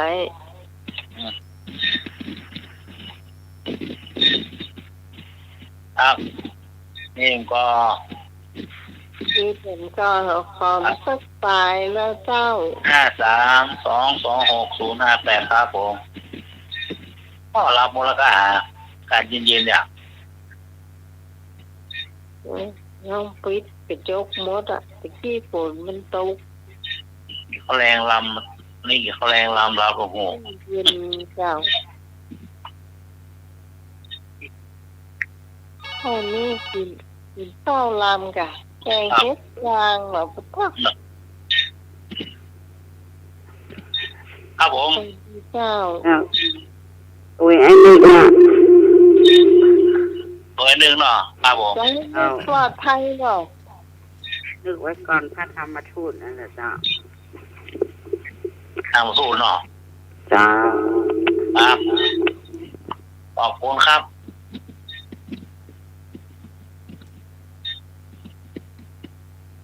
มีเข็มกอที่จะตอบคำถามนี้ถ้ามามีจะได้เฉลยนะเจ้า เหลือเนาะ เจ้า น้องไม้เสมอ ไปเผยแผ่ต่างประเทศและเจ้าผู้ประเทศเนี่ยเพิ่นจะบอกว่าเป็นพระธรรมทูตทั้งนั้นนะเจ้าแต่ภายในประเทศเนี่ยเป็นของพระธรรมจารีกนะเจ้าเจ้าภายในประเทศเราเนี่ยก็จะไปเห็นอย่างหนึ่งเนาะครับให้ความรู้กับพระเนรหรือว่าชาวบ้านเนาะครับฟ้องว่าจารีกเนี่ยเนาะครับเขาชาวดอยคนจะเขาอย่างเดียวนะไปจารีกเนาะแต่ว่าถ้าไปต่างประเทศเป็นของเป็นเห็นอย่างหนึ่งเป็นพระธรรมทูตหรือเจ้าครับโอเคเนาะครับถูกต้องไปให้สามเณรเอาร่างพญานันเจ้าครับเล่านิทานมาลันเนอร์ก็มาลันเนอร์ครับโมครับผมนิทานในวันนี้ก่อนที่จะเล่านิทานก็ประชาสัมพันธ์นิดหน่อยมวลชนคลื่นสีขาวเพื่อชาวประชาจะได้ไปถวายเทียนจำนำพรรษาที่จังหวัดนครพนมแล้วก็ภาคอีสานในวันที่23 24 25สิงหาเนาะอันนี้ก็กลุ่มมวลชนคลื่นสีขาวเพื่อชาวประชาเพื่อจะไปถวายเทียนจำนำพรรษาเนาะปีนี้เปิ้นบุกไปอีสานปุ่นจังหวัดนครพนมปุณติเรนูนครบ่เนอะปีนี้นะเพื่อจะไปกันเนาะ23 24แล้วก็25นี่ก็แจ้งกับสถาญาติโยมที่ในงานนี้เนาะเปิ้นแจ้งมาวันนี้การเล่านิทานวันนั้นอาตมาภาพก็เอาเล่าภาคค่ำละกรรมละแต่ว่าไอ้พงเปิ้นขอไว้ ไอ้พงป่าซางเปิ้นขอไว้ว่าขอเอาปิกมาเล่าในวันเสาร์เนอะก็จะเอานิทานเรื่องนี้ปิกมาเล่าทั้งเตือนหนึ่งเนาะไอ้พงตามที่ไอ้พงขอมาก็คือเรื่องกระดูกคนละห่อเนาะเรื่องกระดูกคนละห่อเรื่องมันมีอยู่มีพ่อใจคนหนึ่งพ่อใจคนนี้หลังจากที่เมียตายเมียเปิ้นตายแล้วเผาศพอย่างแล้วก็ขายบ้านขายจองหมดแล้วก็เล่ร่อนไปพเนจรไปแต่ก็ด้วยความฮักเมียก็เอากระดูกเมียเนี่ยห่อผ้าไปตัวทุกที่เวลาจะไปที่ไหนก็เอากระดูกเมียเนี่ยห่อผ้าไปเอาใส่ห่อไปไปไหนก็เอาโปกกระดูกเมียไปตัวเรียกว่าฮักกันปานจะกลืนนี่เด้อก็คือได้ปัดได้พากกันละกึดว่าในชีวิตนี้จะบ่เอาเมียใหม่จะขอฮักเดียวใจเดียวนี่หรอกเรื่องมันนะแล้วกับพอดีว่ามีไม่ยิงกับคนหนึ่งไม่ยิงคนนี้ก็เหมือนกันหลังจากที่ผัวตายแล้วส่งสการต้านขับแล้วก็ขายบ้านขายจองหมดแล้วก็เล่ร่อนแต่ก็เอาห่อกระดูกผัวไปตัวเหมือนกันเกิดว่าไปที่ไหนก็จะไปห้างผัวนี่เนาะคนเฮานี่มันกระแจ้งอันนี้เนาะอย่าเอากระดูกไปตัวอยู่แต่แล้วมันจะไปอย่างใดไปอยู่อย่างใดเนาะที่นี่ก็เล่ร่อนไปพ่อใจก็เอาห่อกระดูกเมียไปไม่ยิงก็เอาห่อกระดูกผัวไปทีนี้บอกเขาว่า2 คนเนี่ยไปปะกันพอไปปะกันแล้วก็ถามสารทุกข์สุขดิบกันว่าลูกที่ไหนมาไปพ่อใจก็เล่าก่อนว่าเมียตายก็ประเดี๋ยวนี้ตึงบ่เอาใหม่ลูกนี่หรอ จะขอฮักเดียวใจเดียวเนี่ยไปไหนก็เอาห่อกระดูกเมียไปตัวแล้วก็ถามไฟไม่ยิงก็เล่าเหมือนกันแต่ว่าไฟป้าใจเนี่ยเกิดไปชอบพอกับไม่ยิงคนนี้หานแล้วก็เกิดฮักเกิดปิ๊งขึ้นมาเนาะเมื่อเกิดปิ๊งขึ้นมาแล้วก็เกิดว่าจะขอเปิ้นแต่งงานแต่ไฟไม่ยิงบอกเปล่าจะขอฮักผัวเจ้าไฟเดียวด้านนะบ่ฮักไฟกันแล้วไอ้กันกันไปกันมากับไฟป้าใจมาก็แค่ได้เนาะถ้าได้มีคนนี้มันก็ขึ้นหาวิธีอย่างไรนะป่าเล่ก่อนโอนเทาป่าด้วยเล่ก็ต้องเอาโอนก็ต้องมดก็ด้วยเอากระถาเอาต้องเอาอย่างเอี้ยอย่างใดอย่างหนึ่งเพื่อจะได้ไม่ยิงคนนี้อีกอะขับมาแล้วก็นอนในตางขับมาก็เอากันนอนนอนพอนอนไปแล้วพอไฟไม่ยิงรับแล้วไฟป้าใจกันเล่นวางแผนแล้วแหละไปลักเอาห่อกระดูกผัวเปิ้นแต่งเอาไปซ้อนกระดูกเมียมันเอากระดูกไปลักเอากระดูกผัวเปิ้นเอามาทับซ้อนกับกระดูกเมียมันพอถึงเมื่อเจ้าแม่แต่งเดือดเจ้าแม่แต่งเดือดปุตโตธรรมโมสังโฆ8โฆ9โฆตันแหนอตันแหขนาดตายแล้วยังว่ามีราคาตันแหอยู่ลาโมกโจกกระเป็ดอยู่ตายไปยังบอกโป้นเตื้อมาเป็นจู้กันอยู่กะอีกทีนี้นางคนนั้นก็ตื่นไอ้ยังโอ้ไอ้ตึงมายอมเลยก็กระดูกผัวอีน้องนะกะมาซ้อนกับกระดูกเมียไอ้เนี่ยมาเป็นจู้กับกระดูกเมียไอ้เนี่ยไอ้ตึงมายอมเนอะมันจะเป็นได้อย่างไรไอ้หันกับหูกับแต่มันลอยไปมันลอยไปมองล่องมาซ้อนกับกระดูกเมียไอ้นี่ประเด็นนี้จะว่าอย่างไรไอ้จะต้องหมายเนอะก็จะหมายเอาอย่างเจ้าก็มีสักอย่างอย่างไรก็ตึงมายอมตึงมายอมเนอะถึงโฮงถึงศาลถึงบ้านแก่บ้านแก่นก็ตึงจะไปละตึงมายอมขนาดเป็นกระดูกยังมากึดตั้งตันหาละค่ะกึดลามกอยู่มันเป็นไปได้วะฮะก็เป็นไปได้เมื่อคืนน่ะอีน้องนอนนั่นน่ะมันลอยมาซ้อนกระดูกเมียไอ้เนี่ยเนาะไปเมียก็ปดโตไม่จะเป็นไปได้ไอ้ตึงหมายยอมประเด็นนี้ต้องไปอู้กันบ้านพ่อหลวงไปอู้กันบ้านพ่อหลวง2 คนนี่ก็ไปเข้าไปบ้านพ่อหลวงพ่อหลวงว่าสู่เขาลูกไหนแม่มันก็เล่าให้ฟังไปอย่างเนาะแล้วแม่อย่างไรกับกระดูกอีน้องกระดูกผัวอีน้องเนี่ยแกนอนเมื่อคืนลักไปซ้อนกับกระดูกเมียผมว่ะพ่อหลวงไปเป็นจู้กับกระดูกเมียผมเนี่ยประเดี๋ยวเนี่ยผมต้องมายอมเนอะพ่อหลวงก็ว่าก็ตั้งแต่เกิดใหญ่มานี่นะหัวปงอกซูนแซนและย่างบอกเคยหูเคยหันกับเตือมันเป็นไปได้อย่างไรแกเป็นไปแล้วนะ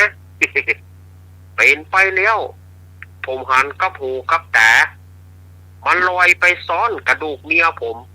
ถ้าไปโค่นนี่ก็คือว่าฟอนคอกับตะคืนละอันนี้มันมาเป็นดูกไปได้เนอะพ่อหลวงตัดสินหรือกรรมมาไปพ่อหลวงจะตัดสินในเมื่อกระดูกมันเป็นจู้กันได้สู่ก็ลวดเอากันยะจบง่ายเนี่ยนะง่ายเนี่ยมัดมือกันบ้านพ่อหลวงเนี่ยสู่ลวดเอากันนี่ยะทีนี้ก็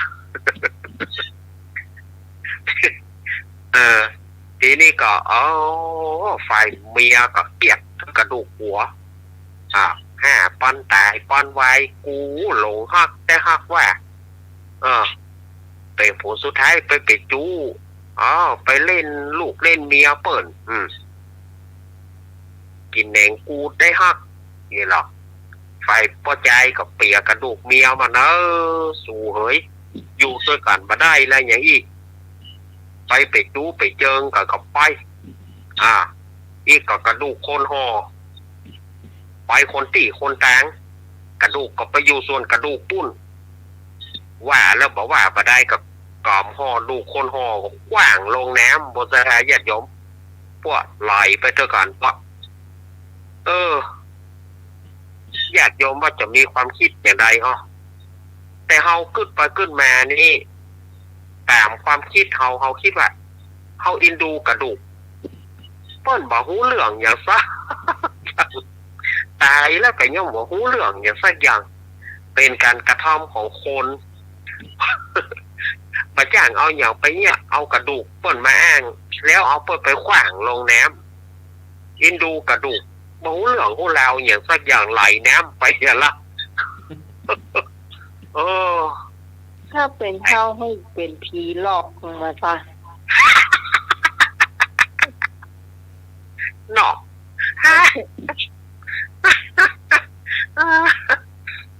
มันหูเรื่องหูแล้วอย่างแต่เนาะกระดูกคือก็บอกหูเรื่องยะเปิ่นก็อยู่ก็เปิ่นดีๆนะเอาไปเฮ้ยกรรมของเวรของกรรมเนาะเปิ่นเล่ามาอาตมาก็เล่าไปเด้ออันนี้มันอยู่ในตำนานของวันเก้ากองเด้ออันนี้มันอยู่ในตำราของวันเก้ากองที่ครูบาอาจารย์บัณฑิตนักปราชญ์ได้แต่งขึ้นมาอยู่ในตำราของบวชวันเก้ากองอาตมาเอามาเล่าอันนี้เล่าให้ไอ้พงปิ๊กเอามาเล่าให้ไอ้พงฟังนะไอ้พงเพื่อของวันเสาร์ก็เลยตามเจตนาของไอ้พงเนอะไอ้นี่มันหลวงอ่ะนมัสการครับท่านอย่าไปโคตรผมเนอะเรื่องนี้มันไม่ค่อยม่วนครับนิทานเรื่องนี้มันไม่ค่อยม่วนครับเนาะมันยังได้บอกรู้ครับเนาะม่วนบ่ได้ตามคำขอม่วนบ่ได้ไม่ค่อยม่วนครับมันตามคำขอตามม่วนอะไรแล้วมันม่วนคนอื่นหรอมันตามคำขอตามคำขอว่าแต่ตามอยู่ในธรรมในศีลไอ้โต๊ะกระดูกกระดูกไอ้ตัวหูเรื่องอย่างละไอ้โต๊ะกระดูกถ้าเขาเป็นกระดูกนี่นะเขาจะคุณเพชรสมัยว่านะคุณเพชรสมัยเป็นท้องเจอเขาจะหลอกละเตะกระดูกมาให้หลอกเลย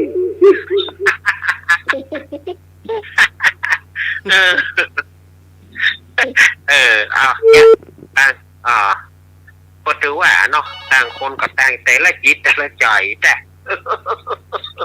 ฮัลโหลค่ะว่าไงคุณแฟนฟันแท้ฟังไว้อุทาหรณ์นะจ๊ะถ้าคุณมีเมียน่ะคุณตายไปพูดถึงคุณก็เป็นคนอื่นนั่นแหละค่ะเขาเรียกว่านิทานอุทาหรณ์ค่ะสนุกแล้วก็แบบเป็นอุทาหรณ์ที่คนที่ว่าแบบถึงจะเป็นผัวเมียรักกันมากมายขนาดไหนพอจากนี้ไปพูดถึงก็ตายเป็นกับตายจากใช่เนาะคุณแฟนฟันแท้นี่ไร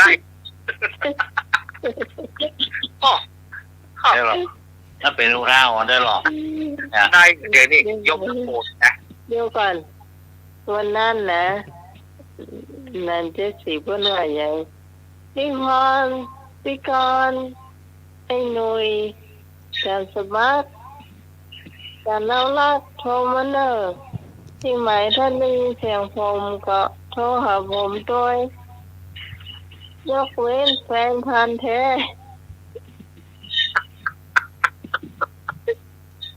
ต่างมุมมองเนาะ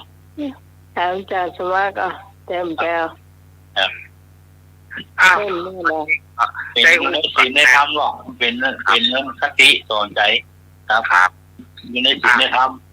นี่เพื่อนมาเจ้าของอาจารย์เขารับพวกนั้นนี่เป็นในศีลในธรรมครับเนาะครับมันเป็นม้วนเราฟังไว้ในคติครับมันเป็นหมวดของวันต้องกองครับมันเป็นในศีลในธรรมเพื่อนมีคติครับ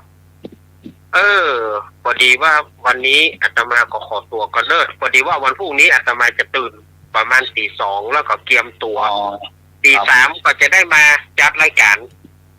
ในขึ้นเช้าวันพรุ่งนี้3:00ถึง4:00เกิงครับผมจะได้จัดรายการในมวลชนขึ้นสีขาวแล้วก็เครือข่ายต่างๆเนาะวันนี้ก็มาอภัยขอบคุณทุกเสียงทุกสายขอบคุณท่านอาจารย์ขอบคุณโยมปีพิสมัยตัวก็ต้องขอบคุณอาจารย์เอารักเตือนนะเจ้าครับแล้ววันพรุ่งก็ปะกันแถมพรุ่งก็ปะกันเหมือนเดิมเดี๋ยวจะไปฟังมูลขึ้นนี้ไปไหนเสนอรายการเฮาอย่าประตูเสือเอากระดูกมาด้วยเลยสองของนะรายการเฮายังนักอยู่ก็เดี๋ยวค่อยฟังต่อเนอะขอเจริญถูกครับเจ้าไปฮับปี้ก่อนไปฮับปี้คอนมาเดี๋ยวก่อน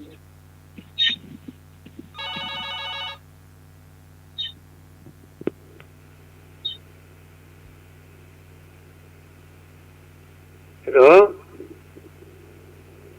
น้องวิสมัยบริการตัวจริงนะน้องน้ำฝนมาช่วยเนาะน้องน้ำฝนสอนมวยหนุ่มวันแท้ไปเลยอย่าฝนไปเลย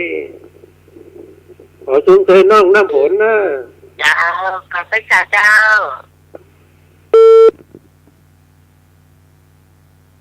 เพิ่นบอกว่าเจอบริการตัวจริงแล้วเนอะน้ำฝนยี่วะคุณน้ำฝนเลยเนอะ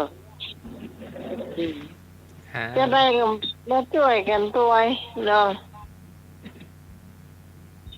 ไอ้พยาวเพิ่นบอกว่าต้องไหวได้บริการอะบริการน้ำฝนมาช่วยอะไรเนาะ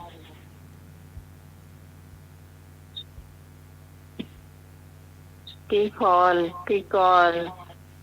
ได้เห็นกี่สายแล้วพี่ต้องได้เข้าได้กันนี่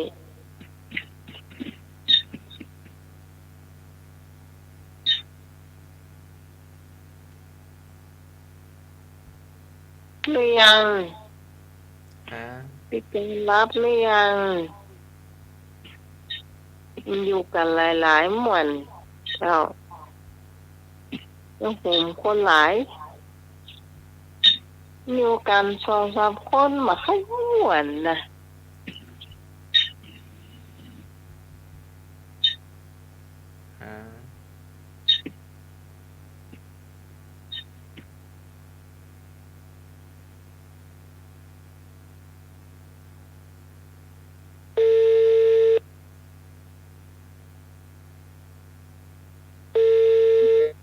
เจ้าก็ภาษาเจ้าพี่พรรู้กะพี่รู้จะเจ้าอยู่ทางใดให้มันรู้ตลอดพี่กรรับหรือยังพี่กร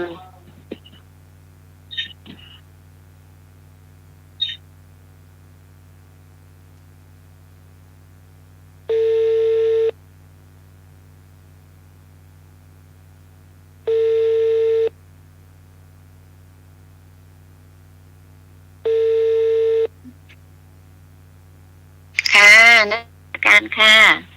จ้าพี่แต้มถ่ายก่อนแม่ตองมาก็แม่บุญหลับแล้วเอาพี่ตองมาจ้ะพี่ตองจ้า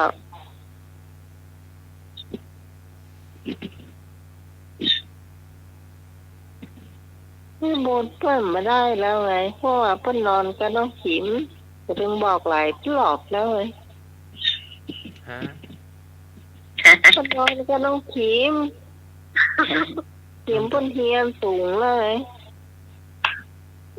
ฮะ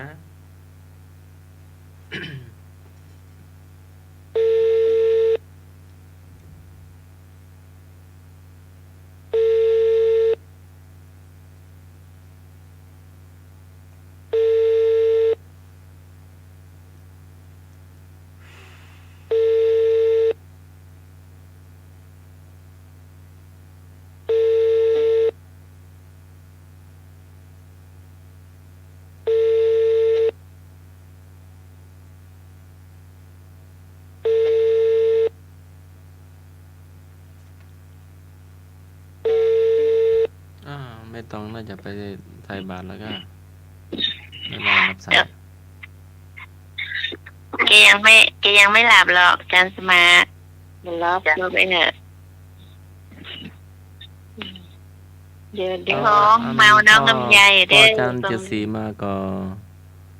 อาจารย์มหาวัจรินมาก็ ลองโทรหาหรอกมีเบอร์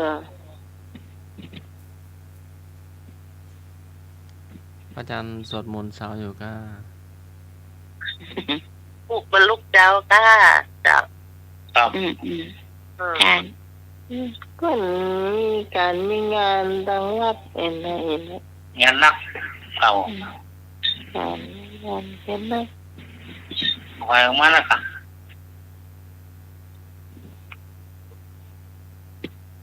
เด็ด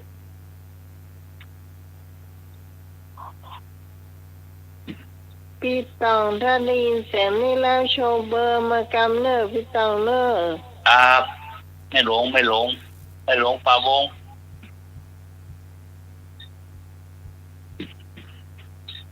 โชว์เบอร์มากำวันโทรคอ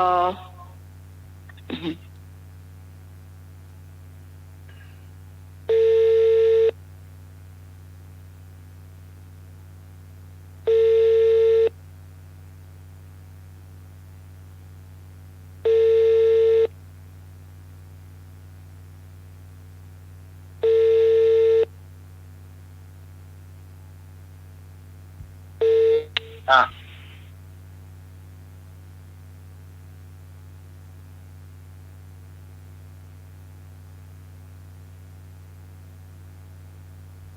อ๋อท่านก็ว่าเป็นอย่างเนาะ ครับ ก็อู้กันไปก่อน ครับ วันนี้มีทำอาหารที่พรเจ้า ครับนี่รอรู้แล้วค่ะ แล้วน่าจะหลุดไปแล้วก้านู่น ตอนให้รู้ละ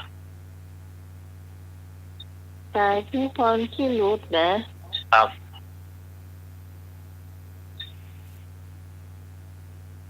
กำเดียวรุดละโอ้เป็นไงซิมกับว่าไข้สม่ำเสมอเลยพรเช็คดู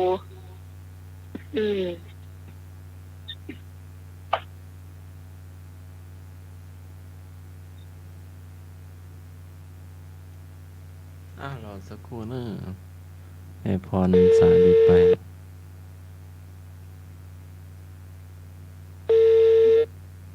จ้า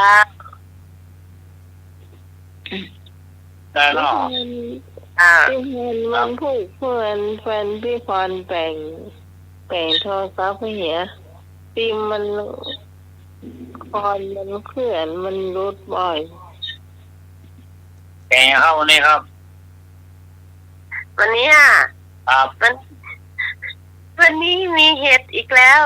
รายการเมนูเห็ดหลมนักทานเลยเจ้า วันนี้จะได้กินเห็ดสัง เจ้า เห็ดสังออกบ้านเนี่ยปลอดภัย100%เพราะว่าเห็ดนะเนาะ ทางออกกระลำเจ้า เจ้ามันก็คล้ายๆเห็ดลมเนาะ จ้า เห็ดโคนเห็ดโค ขอเนี่ยถ้ามันหนุ่มเนี่ยลำเจ้า จ้ะเจ้าได้เฮ็ดลมเนาะมันถูกขนาดอ่ะเมื่อก่อนอันที่ผ่านมานี่เอาไปกาดมันขายจานละ50 บาทก่อนนะครับ แล้วใช่ช่วงนี้ฝนตกหนักเนาะเฮ็ดจานละ20 บาทเจ้า ครับ เลยมา2 จานเนาะ โอ้ 2 จานเขาเลือกเอาที่กลางๆบานปะจีนแข็งลำไปนะจีน้อยมันแข็งเกี้ยวว่าแค่ได้ละสวนี่นะเจ้า ครับ ถ้าใช้แบบที่มันตูมเอามาผ่าสีนะถ้าบานทำเขาก็ว่าเอาละอันนั้นไว้ตำน้ำพริกอย่างเดียวบานน่ะ ครับ เอาก็เลือกเอาตูมนั่นมา2 จานนะเจ้ามาถึงบ้านพักก็ล้างจะล้างเอาจนหมดทรายหมดดินหมดทรายจะล้างเป็น5 น้ำพุ่นน่ะกว่าจะหมดนะเจ้าล้างเสร็จแล้วเขาก็มาใส่กระมังทาสีเลยทาสีเสร็จแล้วก็ใส่กระมังก่อนถ้าใส่จิตหมูตัวน้อเอาหมู3 ชั้นอ่อนๆนะที่มันพอมีมันนักกันเนาะเจ้าจักชิ้นหนึ่งก็ได้ประมาณ30 บาทเนาะชิ้นหนึ่งนะเราก็มาหั่นบางๆเนาะหั่นเสร็จแล้วเขาก็ใส่ถ้วยไว้ก่อนนะพักไว้ก่อนแล้วมาตำน้ำพริกเจ้าน้ำพริกปลากุศลธรรมอย่างก็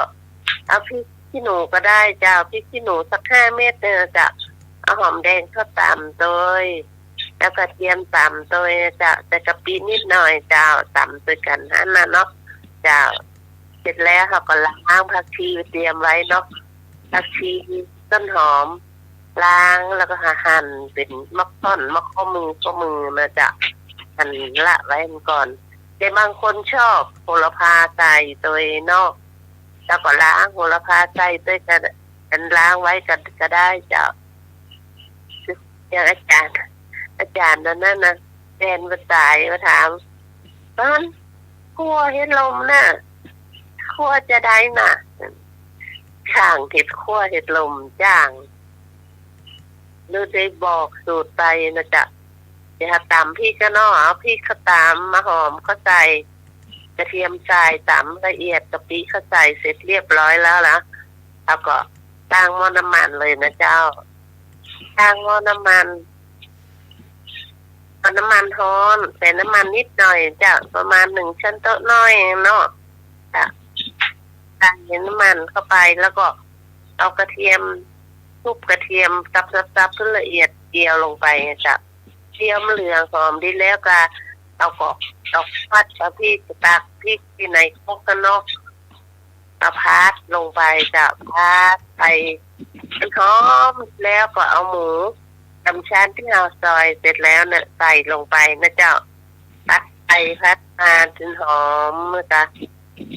ต้องไปเติมน้ำปลาอย่างสักอย่างเสื้อซีอิ๊วขาวผมต้องเติมเสื้อนะจ๊ะจะน้ำมันหน่อยนิดหน่อยนะ1 ช้อนโต๊ะจะพัดเลยหั่นพัดหอมดีละกะว่านี่แหละมันหอมดีแล้วเขาก็เอาเห็ดเขาลงพัดนะเจ้าเห็ดลงพัดไปพัดมาใส่น้ำนิดหน่อยเนาะเจ้าใส่น้ำนิดหน่อยปิดฝาไว้สักตำนอกกะว่ามันจะนี่นะสัก5 นาทีเนี่ยก็คงจะใกล้จะสุกก็มันเดือดแล้วเนาะเดือด5 นาทีค่ะก็ชิมดู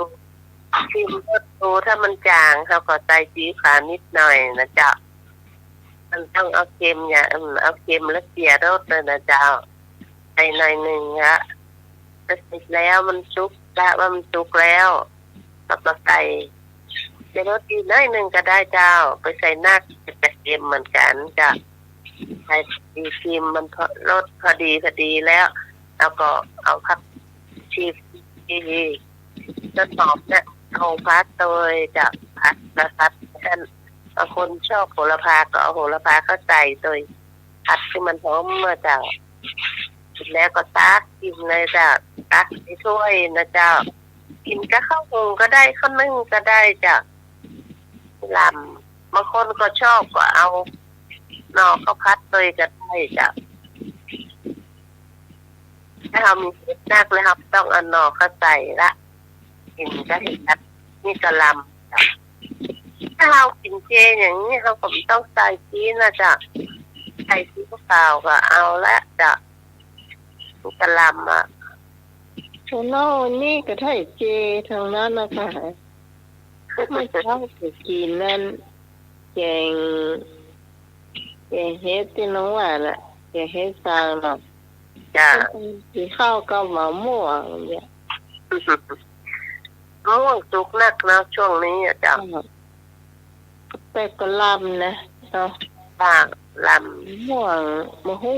ม่วงอย่างน้องสาวคนซื้อเนาะ ำจะเป็น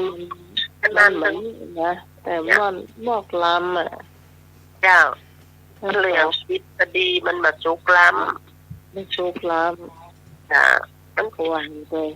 มีจะ แม่นี่ก็ลำไยนี่ก็รู้สึกว่าถ้าลำไยเป็นพวกที่ไถ่เต่าอัดบนเนาะถ้ามันเป็นเอเนี่ยกิโลละ40กันนะ แดง นี่ที่เป็นลำไยที่เป็นเลาะออกมาเนาะ จ้ะ เรียกว่าเอาไปหล่อนนะเนาะ จ้ะ บรายนี่ไทย30สาย ถ้าลำไยเป็นปุ๊กเนี่ยกิโล25 ถึง 30เนี่ย จ้ะประมาณนั้น ไม่หมดก็ขายดีนะ ตั้งที่เขาเบี้ยเขียวดู80อย่างน้อยแต่นี่ถ้า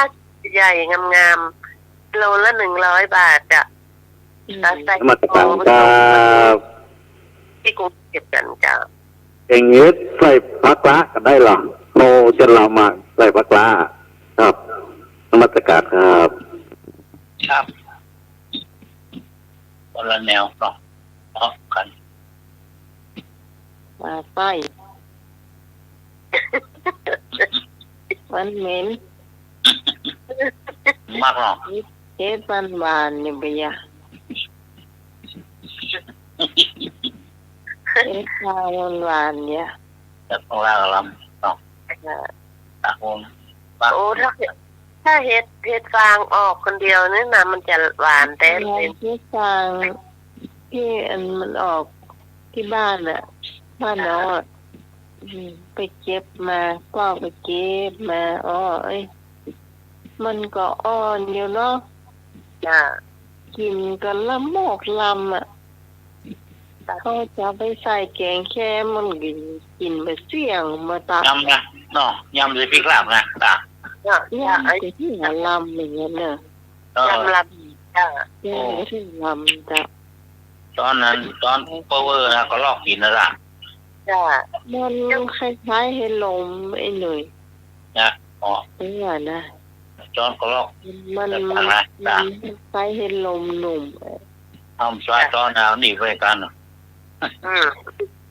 ไอ้นี่จะกินได้วะ ได้ล่ะ พี่ลา ได้ ได้ เป็นดีอ่ะกินได้วะ เนี่ย ได้ เฮ็ดอะเฮ็ดได้ก่ะ เฮ็ดก็ได้ยำเฮ็ดเนี่ยใส่ พ กิ ริ น กลาบมีก่ะพริกลาบเพิ่งก็มีหรอก จ้ะ พริกลาบก็มี พี่ ของ ลา แท้ก็มีพริกลาบมันของแพงมาหรอกนี่ วันนี้กินยำนะเดี๋ยวก็ยำไปแห้งเดี๋ยวก็ยำเฮ็ดอันนี้ส้มตำกุ้งเหรอ โอ้ ซึ่ง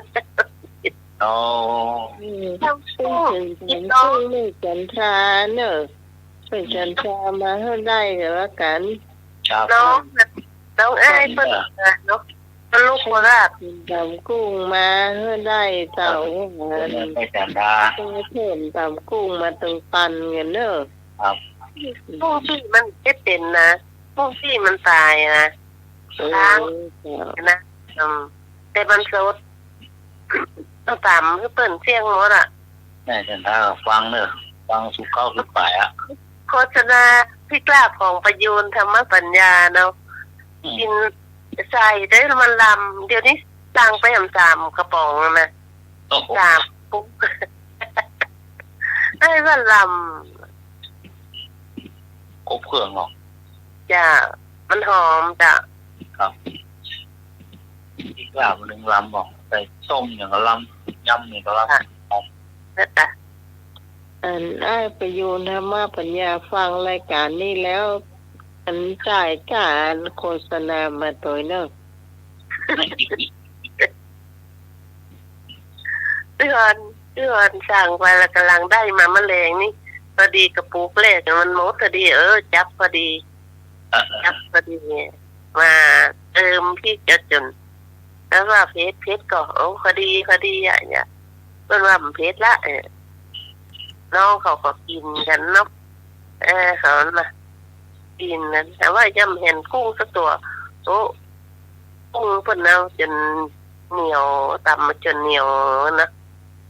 ใช้ด่วนใช้ไฟเนี่ยจ้ะใส่ขิงไปหน้านั่นจ้ะใส่ขิงใส่หอมแดงหอมกระเทียมเนี่ย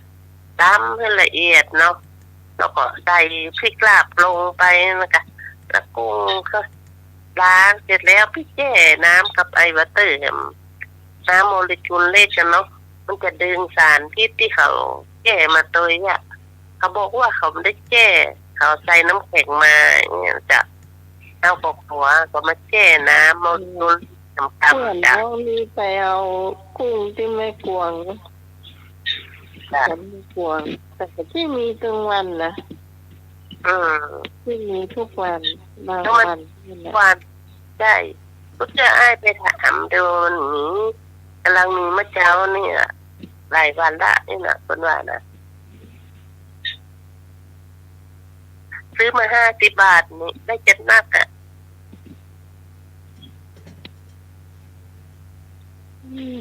มันกิโล500ที่วันน่าพอเลย ใช่ กิโล500ก็ขายเขา อย่าได้ขีดเดียวค่ะพี่ได้นักละวันเอาละไว้ต้องจับแอปป่าตัวนี้อ่ะเอาผสมกันเนาะมันมีผู้ใช้แอปป่าละไว้เอาผสมกันเป็นกุ้งเป็นปลาน่ะใส่เครื่องให้เพชรทำหน่อยจับเติมกุ้งกับจะไข่แหมปอมแหมเนี่ยเติมมันละพริกก็ผัดไว้แล้วเรียบร้อยการสมัครจะกินลาบกุ้งไหมเหนียวขนาดเลยการสมัคร เจ้าที่วัดหลวงพ่อดอยนะครับ ได้ชิมหรือยัง เจ้า อร่อยไหม เจ้า มันน่าจะกุ้งตัวน้อยมั้งเห็นหนวดน้อยๆเป็นกุ้งแบบนั้นแหละก็เรียกกุ้งฝอยเจ้าแล้วก็ใช้ถ้วยน้อยนะไม่ใช่มันมีนักขนาดนั้นนะเขาเรียกว่าอะไรลาบกุ้งหรือว่าอะไรอย่างตำกุ้ง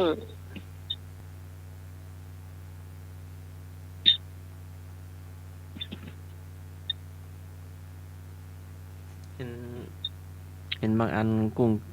เห็นกุ้งเต้นไปเต้นมานะบางทีก็เอ็นดูกุ้งกุ้งแช่น้ำปลาแล้วป่ะก็เอ็นดูกุ้งอยู่เนาะเห็นเต้นไปเต้นมาเป็นกุ้งเต้นไม่เอานะเราไม่เลี้ยงหรอกกุ้งเต้นอ่ะเป็นตำกุ้งนะ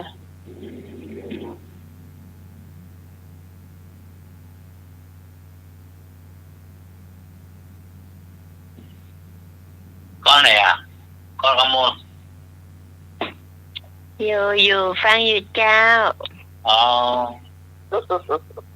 ฟังอยู่ยังมาหลับเด้อ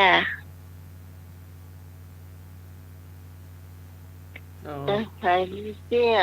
วันนี้ธรรมสัจจรวัดสหินมาก่อนวันที่25นี่วันอาทิตย์ที่จะถึงนี้เนาะอย่างก็ธรรมสัญจรวัดฝ่ายหินไปวันที่25 สิงหาคมนี้เนอะ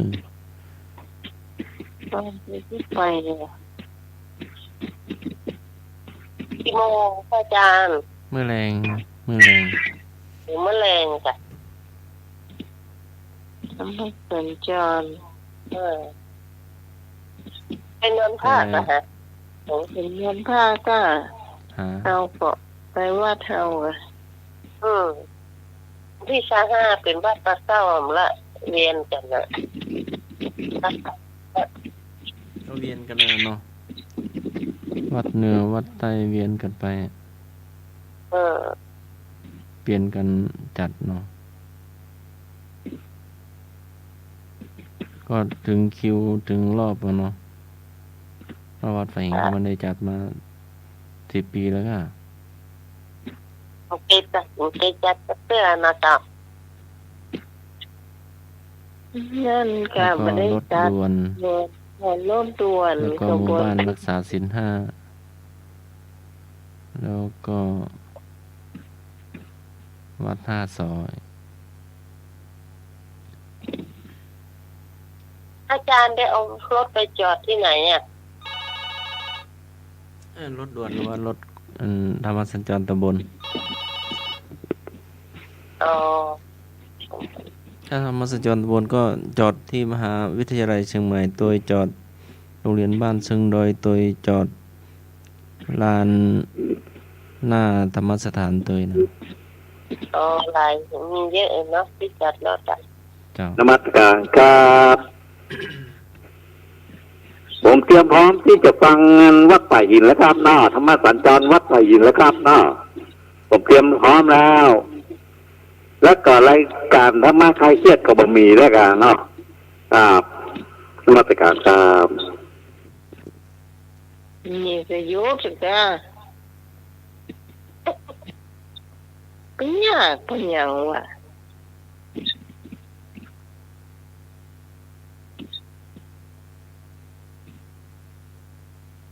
พ่อกาปฏิทินวันที่ต้นใดมันตรงก็ให้เสาเพราะว่ามันติดก่อนแล้วก็ธรรมสัญจรโครงการวิปัสสนาสัญจรก็วัดไฟหินก็วันไหนนะ11 กันยาจะได้ยินว่าครับ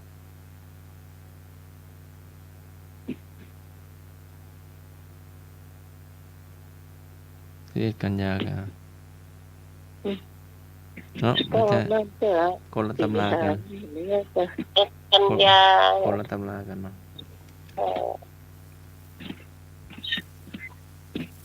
ต้องไปใช้สัมพันธ์เป็นเดือนไป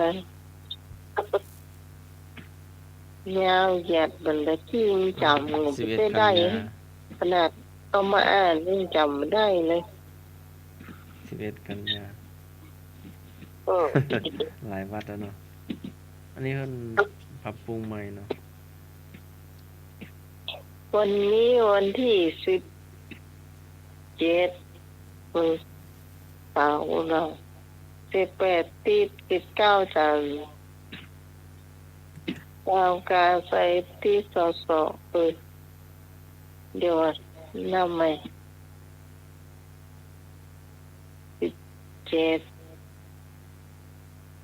16 17 18จับกายพุทธัดพุทเสาร์วันที่24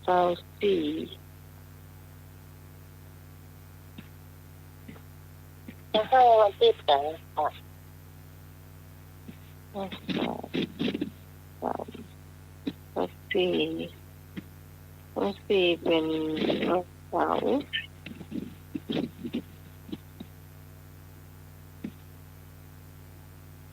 เราให้วันติดกันนะครับ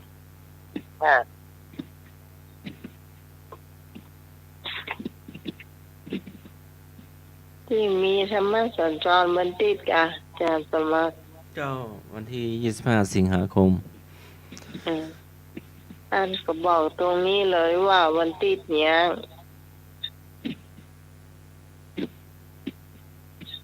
ได้วัน เลยเนาะมันเวลาแป๊บเดียว จริงแล้ววันเสาร์นี่มันจัดอยู่ที่ถึงยาเหวัน แต่พระสงฆ์ที่ประชุมก็ให้เสนอชื่อมาเนาะองค์เทศ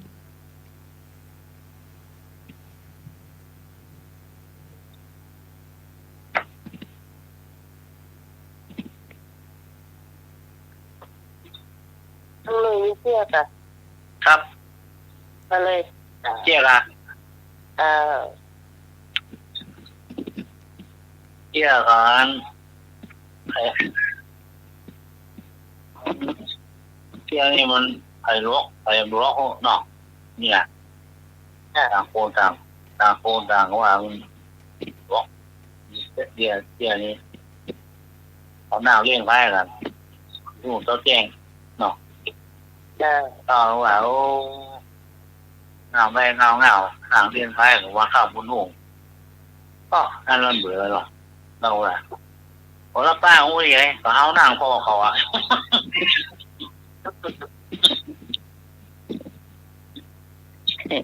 แมวมันการแล้วน่ะไอ้หนุ่ยมันบอกว่าปัจจัยไม่จริงถึงแมวไอ้หนุ่ยบอกกันมันบอกว่า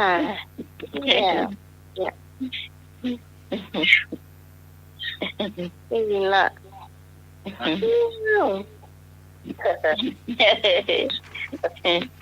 มันว่า ไปพอบนหน้าเล่นร้ายกันครูหูเขาแจ้งว่าบนเป็นแต่เองว่าโอ้ยเอาโยเขาหน้าพ่อเขาเลย น้องไหมบอกแมวไอ้หนุ่ยบอกว่าเงา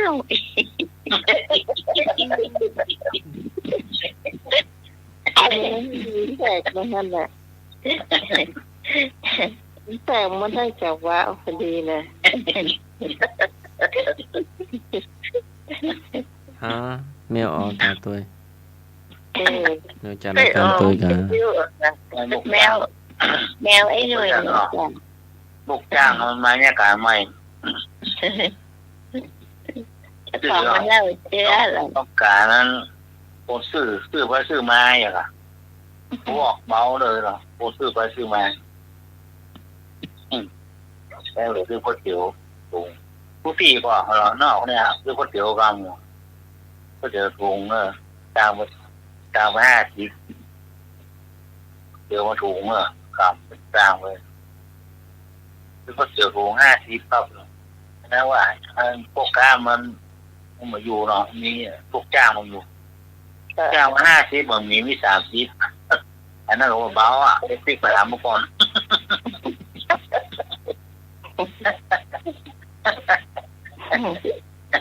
ติ๊กมาบอกไม่นายถ้าเสียถุง50มี30ผมบอกจะทำอ่ะดีคำบอกอันไอ้หนุ่ยตรงนี้ก๋วยเตี๋ยวเอาอย่างมากกว่าได้อีกอ่ะ คุณนายอยากจะเข้าต่อมา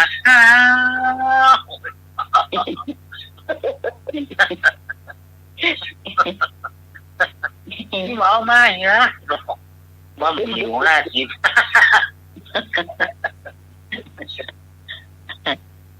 ถูก30บอกก็ตอบว่าผมเป็นนายดาว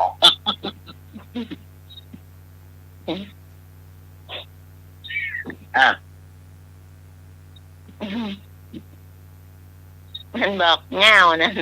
บอก พี่กับฝ่ายทำมาช่วยกันทำมากินบักไปซื้อก็มีถุง30อ่ะให้ไป50เริ่มได้ซื้อมาเอาอ่ะมันมีถุง50บอกจะบอกว่าแมวไอ้หนุ่ยบอกเงา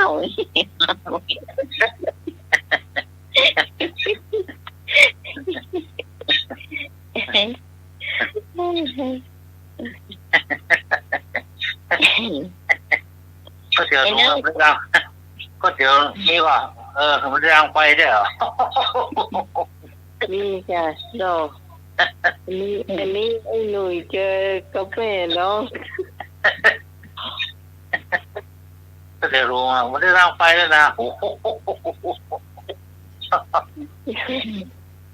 ช่เรามีเตียนตุ้งทองหวานนะฉันมีแต่นะโอ้เสียได้ร่างไฟจ้ะไม่อยากขี่เข้าก็อยากเดี๋ยวว่าไปสีตาเฮาเนาะ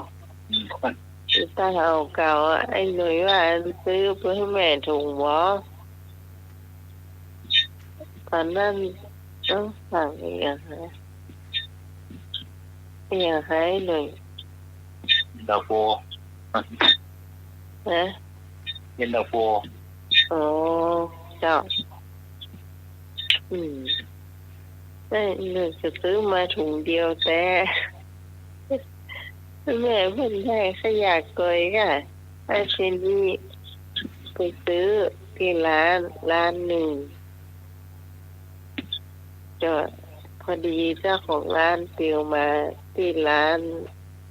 แกไปซื้อครัวอยู่นะปะกันพอดีว่าซื้อว่าจะซื้อเตี๋ยวถุงหนึ่งเนี่ยโอ้คนเดียวก่อนมันได้ใจไฟเพื่อเหมือนเลยว่าตะกี้น่ะมันได้อย่าได้กินอีกเนี่ยยังไฟจำเดียวไก่เลยแต่ดีร่างไฟเหี้ย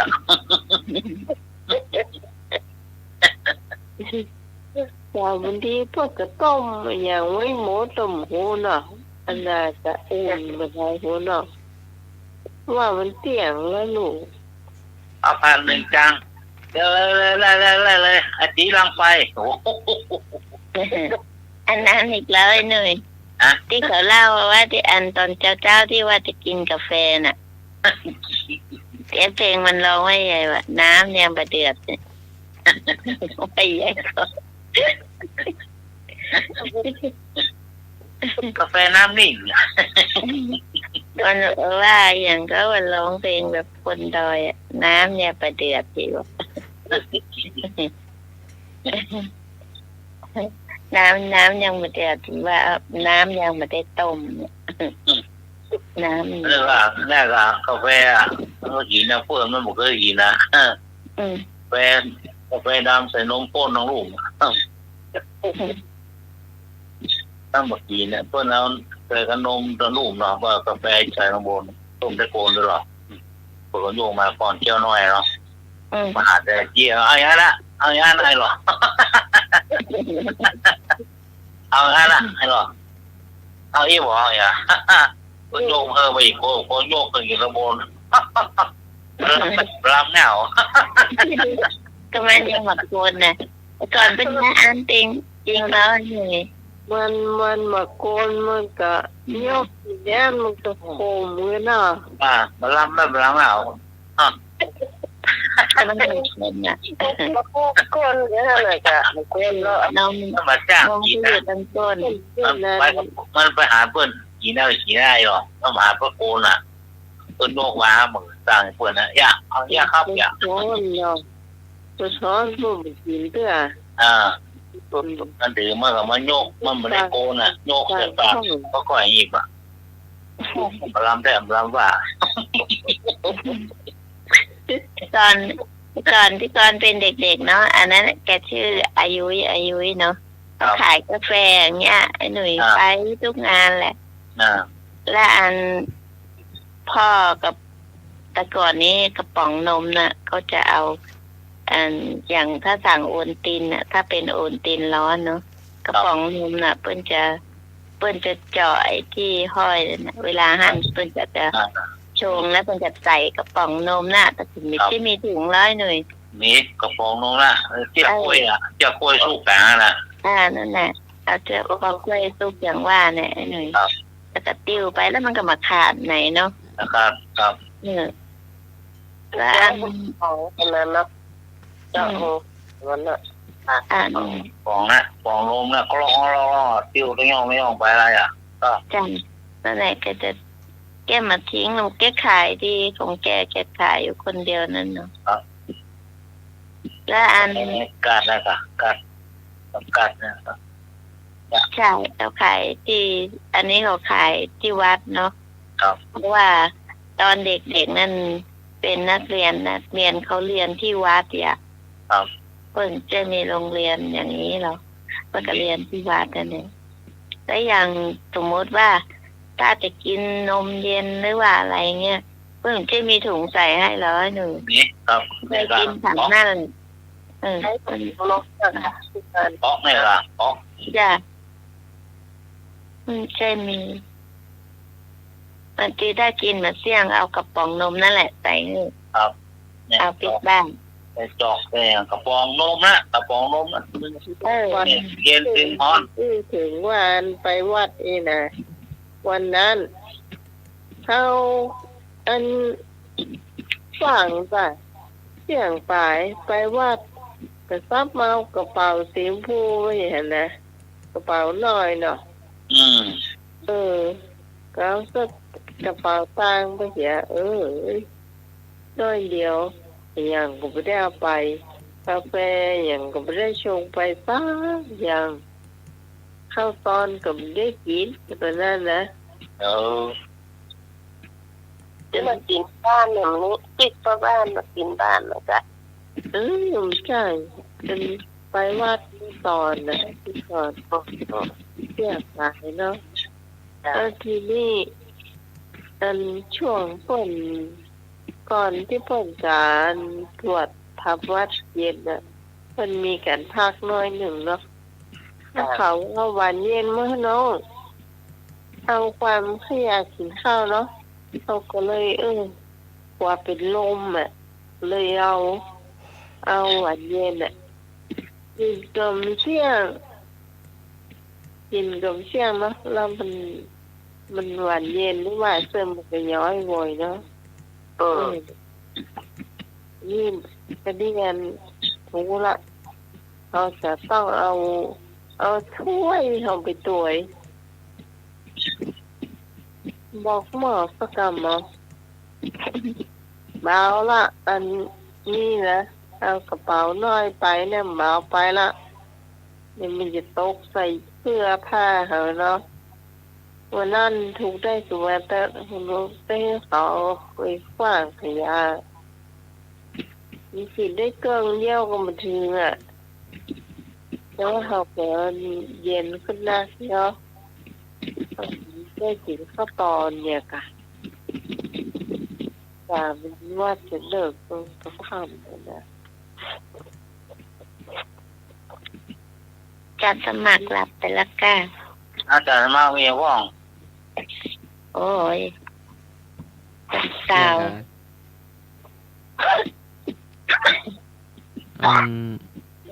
กิ่งไม้มันตายเนาะน่าเป็นต้นต้นมะม่วงพอพระเนนก็ช่วยกันดึงเนาะพี่นันดาผู้ช่วยเป็นเนาะพระเนนอาจารย์เลียวตัวเนาะก็ช่วยกันมันน่าจะลมพัดมันหักแต่มันน่าจะตายได้สักครึ่งปีได้มั้งแต่มันค้างมันขัดกับต้นไม้แล้วมันมากิ่งอีกข้างมันมาวางกับมันอีกกิ่งหนึ่งกิ่งที่ยังไม่ตายเนาะยอดดึงทั้งสองฝั่งมันห้อยตรงแต่งเนาะ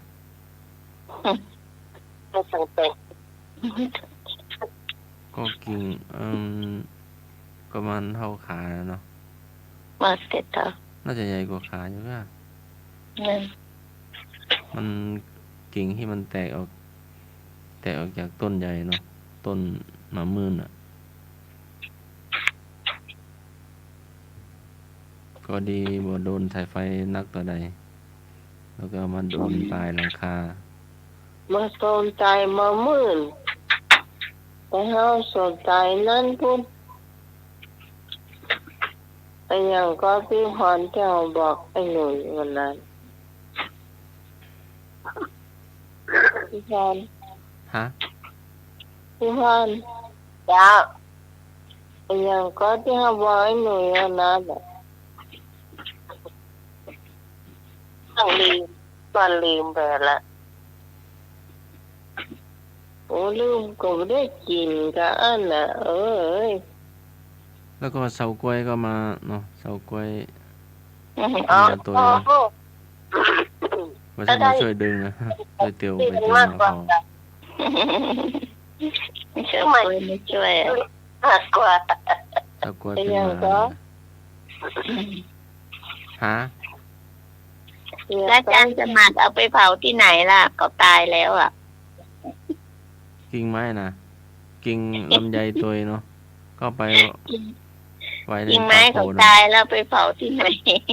ไม่ได้เผาเอาไว้ป่าโคเนาะก็เห็นเขาตายเห็นเขาตายนึกว่าเอาเขาไปเผาแล้วนั่นเป็นกิ่งมะม่วงกิ่งใหญ่เนาะจะได้โดนหญ้าปกกิ่งใหญ่มะม่วงกิ่งน่าจะเท่าเอวละอ่อนเนาะเขากิ่งใหญ่อยู่นะไม่รู้เห็นอาจารย์สมังบอกว่าเขาตายแล้วก็ถามว่าไปเผาที่ไหนน่าจะลมพัดเนาะลมน่าจะพัดแต่นั่นแหละพัดแล้วมันมาค้างตึงอ่ะค้างตึงในกิ่งน้อยอ่ะเราอันปลายมันก็มาขัดกับต้นมะม่วงนั่นน่ะมะม่วงมันแก่หรือยังจ๊ะมันต้นใหญ่นะแม่ต้น3 คนอุ้มนั่นน่ะ3 คนนั้นน่าจะล้อมรอบนั่นน่าจะได้มันน่าขยักมือเดี๋ยวมากเม็ดเมาหมาหิมะพานทุก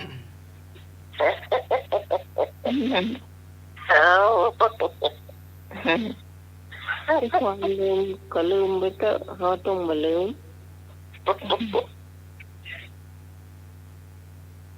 ก็ดึงพร้อมกันเนาะดึงพร้อมกันแล้วก็ปล่อยพร้อมกันอ่ะถ้าไม่ปล่อยก็เชือกมันจะดึงอ่ะเนาะกิ่งมันก็ดึงเชือกไปต่อเน้นนัดมือทะเลาะนะนิ้วทะเลาะต้องนัดกันดึงนัดกันปล่อยเนาะพอดึงมาแล้วมันเชือกก็ใหญ่แล้วก็กิ่งไม้ก็ใหญ่นะเชือกมันก็เลยดึงกลับนะกิ่งไม้ดึงกลับก็ยังมาฟังหมู่เขาร้องเพลงฮะตอน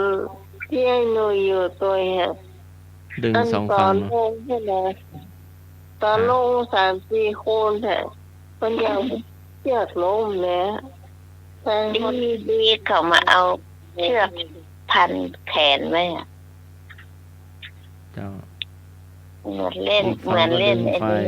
ไฟกบอีกฝั่งก็ดึงไฟก่อนยอดปลายเนาะเพราะมันค้างตึงในกลางกิ่งไงอ่ะถ้าดึงฝั่งเดียวก็บ่มาให้มันเนาะมันค้างอยู่กลางต้องดึงให้มันรอดดึงให้มันรอดดึงกิ่งไม้จะเหมือนเล่นชักกระเยอะแล้วเราปล่อยมันจะแต่มันลงมาแล้วมันตีกลับไปกิ่งน้อยมันประมาณเท่าแขนน่ะที่มันรองไว้น่ะแต่ว่าปลายมันน่าจะหัก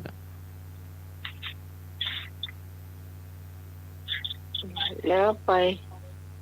โอ้ยเดี๋ยว10 นาทีจะหมดเวลาละจะหมดเวลาแล้วตั้ง3 ทุ่มอยู่แล้ว3 ทุ่มอยู่คนเดียวตั้งจะมีปลายานี่ไอ้หน่อยไอ้ยัง ไอ้อ๋อไปวัดได้อะไร ได้ขนมปีกมา มาใจ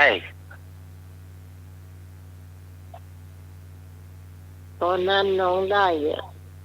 ไปวัดก็ได้บุญนะกะ ฮะ ไปวัดก็ได้บุญนะกะ ไปวัดได้มาว่อง ก็ได้ วัด บุญ ได้อะไร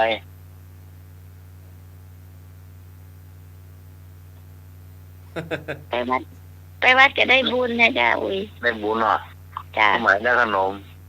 พี่กรณ์ได้บุญ ได้ พี่ ขนมจ๊อก ได้ไหมอาจารย์สมัครได้ขนมจ๊อก ขนมจ๊อกปิ้งบ้าน ได้ขนมเปี๊ยะมา พี่ฮอนรู้แล้วล่ะ รู้เจ้า รู้เนาะ พอได้อย่างมาไปวัด ได้อย่างสักอย่างอ่ะ ได้บักบุญปิดบ้านอ่ะจ้ะ ได้บุญบ้าน บุญก็ได้ไส้ก็เต็มเนี่ย เนาะ เจ้าเยี่ย ไอ้ไหนได้อย่างอ่ะ ฮะ ไอ้ไหนได้อย่างมา ไปซองมาป่ามา เออ ก็ได้ที่ไหน ฮะ ได้ไหนมา โอ้อ่ะมาพี่หอมเลยก็ ก็เหมือนพ่อนี่เซ็นน่ะ นมัสการครับไปวัดมันก็ได้ธรรมะสิน้าธรรมะธรรมโมเนี่ยกะอ้อ อุ้ย นมัสการครับ เหรอ เจริญพอแล้วโอ้ เจริญพร แม่ชีไหมแม่ชีไหม ไม่ดีไหม แม่ชีวัดสายหินก็มาเห็นตนเนาะ ครับ ขอวันเป็นหนัง ไป สือ วัดวันข้ามได้ขนมเปรี้ยวมา4 นัก แก ธรร น มอะขอหนังสือนักธรรมเอก โอ้ ก็ถวายไปละ ตาเพิ่นละหุ่มซ้ หา ำแม่ ตู้หลวงเอิ้นเยอะๆอ่ะ อืม แม่พ่อบิ๊กจ้ะเดี๋ยวก็นี่หรอโอ้โห เลี้ยวอะไรเนี่ยขน แม่ ม พ่อบิ๊กจ้ะเดี๋ยวก่อนพ่อบิ๊กจ้ะเนาะ ขนมเปี๊ยะนะได้4แก่นกันนะ แม่พ่อบิ๊กจ้ะเดี๋ยวก่อนเดี๋ยวแม่โคตรแล้วก็ปากแค่น้อยไปอ่ะแกใหญ่ไม่ได้ปัจจุบัน ไปถึงแซวมาเฮยอ่ะไปถึงแซวมันเป็นกล่องเนาะแก้วเป็นกล่องแล้วก็ขนมมีหุ่มแกนหนึ่งเลยอันนั้นเรากลมหัวจักมันเป็นรสเปรี้ยวๆหน่อยมีไส้ข้างในไส้ครีมเนี่ย ห้องไอ้นึกแต่จะหลับไปละคนที่ อันนี้มาอันนี้มีห้องห้องอ่างมีก็พ่อโฮมีก็ ถ้าจะหลับละฝนอ่อย ก็หัวลูกหูวิกี่ตัว ฮะ นี่มีกี่ตัวพยัญชนะ ก็ ก็ ไก่ ได้ถึงเรา ตัว อ้าว มี14ตัวค่ะก็ไก่หัวลูกหูมีกี่ตัว มีสองตัวกอไก่กับพอนปูมี2 ตัวมีกอไก่กับพอนกคูกเนี่ยไอ้ชี้ โอ้ยไม่แซ่ฟาดได้หนูกัน อาแท้ก็จะน้องไหมบอกว่ากอไก่กับพอนกคูกก็มันมีกี่ตัวมันก็มี2 ตัวก็มี โอ้เขา มี กิน กอ เอง ไก่ก็มีพอนก เขากินเองแบบฟังจะดีโอ้ยไม่แซ่ฟาดอะไร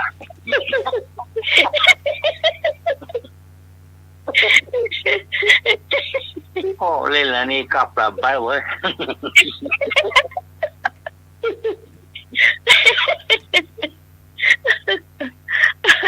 อันนี้พี่กรณ์เนี่ยฟังไว้หนูจะตอบแบบไหนวะ โอ้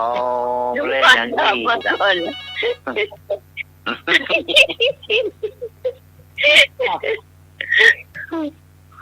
อ้าวอย่างแฟนมันแด้แล้วอย่าง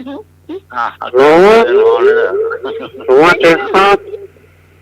โอ้ใจจะขับ ขอทานจุดรอดนะครับ เก็บเจริญพรแล้วเนอะ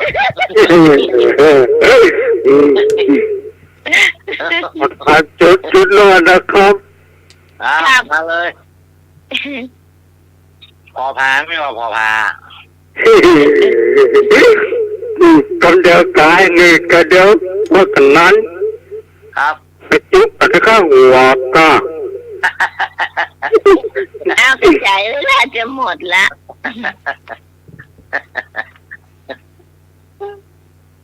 ผมกดทานจุ๊บนะครับครับผมสารธรรมคุณเขาหมันว่ามีที่สิ้นสุดทุกแล้วก็ตึงผายตั้งแต่เริ่มเก่าถึง90ผายตึงยิงตึงใจจุดตายเขาเหี่ยวลูกหูมดหัวใจหัวใจแต่ละยังบาดใจต่อที่กรรมตึงยิงตึงใจจุดสองที่กรรมอ้อมสองก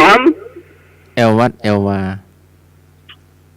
หัวใจยิงตึงใจตั้งฟังธรรมที่วัดตัวกันไปวัดลุบเพื่อเขาเที่ยววัดตึงยิงตึงใจอ้อมสองกำนั่งฟังธรรมออกไปว่าทอทหารครับพอพึ่งตึงยิงตึงใจเหมือนกันฟังน้ำฟังธรรมจุดตึงยิงตึงใจเหมือนกันจุดทอทงครับพอทหารครับพอพึ่งทอทหารกับพอพึ่งใบให้หน่อยเป็นธรรมะธรรมโมหรือว่าเป็นเกิดแก่เจ็บตายหรือเกิดสัจธรรมความจริงของมนุษย์สัจธรรมแก่เจ็บมาใจมรณะยิงตึงตายเหมือนกันจุดเจ้าว่าไม่หรอมาใจจะนึกเน่าแล้วจะหมดเวลาเปิดเหมือนกันทุกคนเหมือนกันทุกผู้เหมือนกันทุกผู้ทั้งหญิงทั้งชายเหมือนกันทุกผู้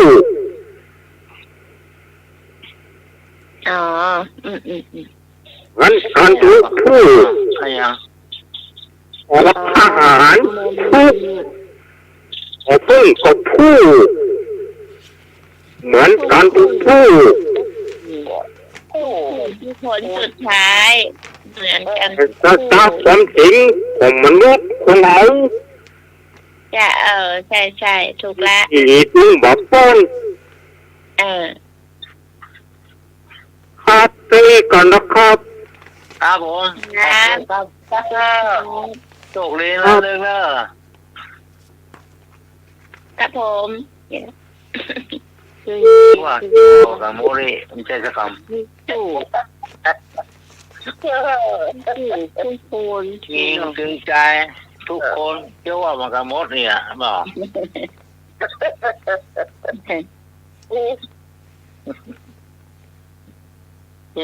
การแสดงได้ทำสักกรรมเลยนี่นะถ้ามีกรรมเก่าแบบนี้เดี๋ยววันพูดกันไอ้ก็มีเที่ยงคืนแล้วเจ้านิมนต์จากสมัครเจ้าจะเที่ยงคืนเที่ยงคืนแล้วจ้ะเจ้าเนี่ยเวลามุ้ยนะคโนโวมาอุปัจจคาอย่าปล่อยการเวลาให้ล่วงไปโดยเปล่าประโยชน์ค่ำคืนนี้ก็ไหว้พระสวดมนต์เป็นเวทาหยาดน้ำภาวนาหลับเป็นสุขตื่นมาเป็นสุขขอเจริญพรจ้า ธุครับ จุดนี้ขอบคุณคุณผู้ฟังที่อยู่เป็นกู้เป็นกิมกันจนถึงช่วงสุดท้ายในรายการนะเจ้าขอบคุณพระอาจารย์พระครูสมวิสวัตวรกิจโจผู้อำนวยการสถานีผู้ควบคุมเสียงเลือกเพลงคุณผู้ฟังได้ฟังด้วยสำหรับพระเจ้าพิสมัยโสริโยดรจากบ้านดอนตันตำบลเมืองแก้วอำเภอแม่ริม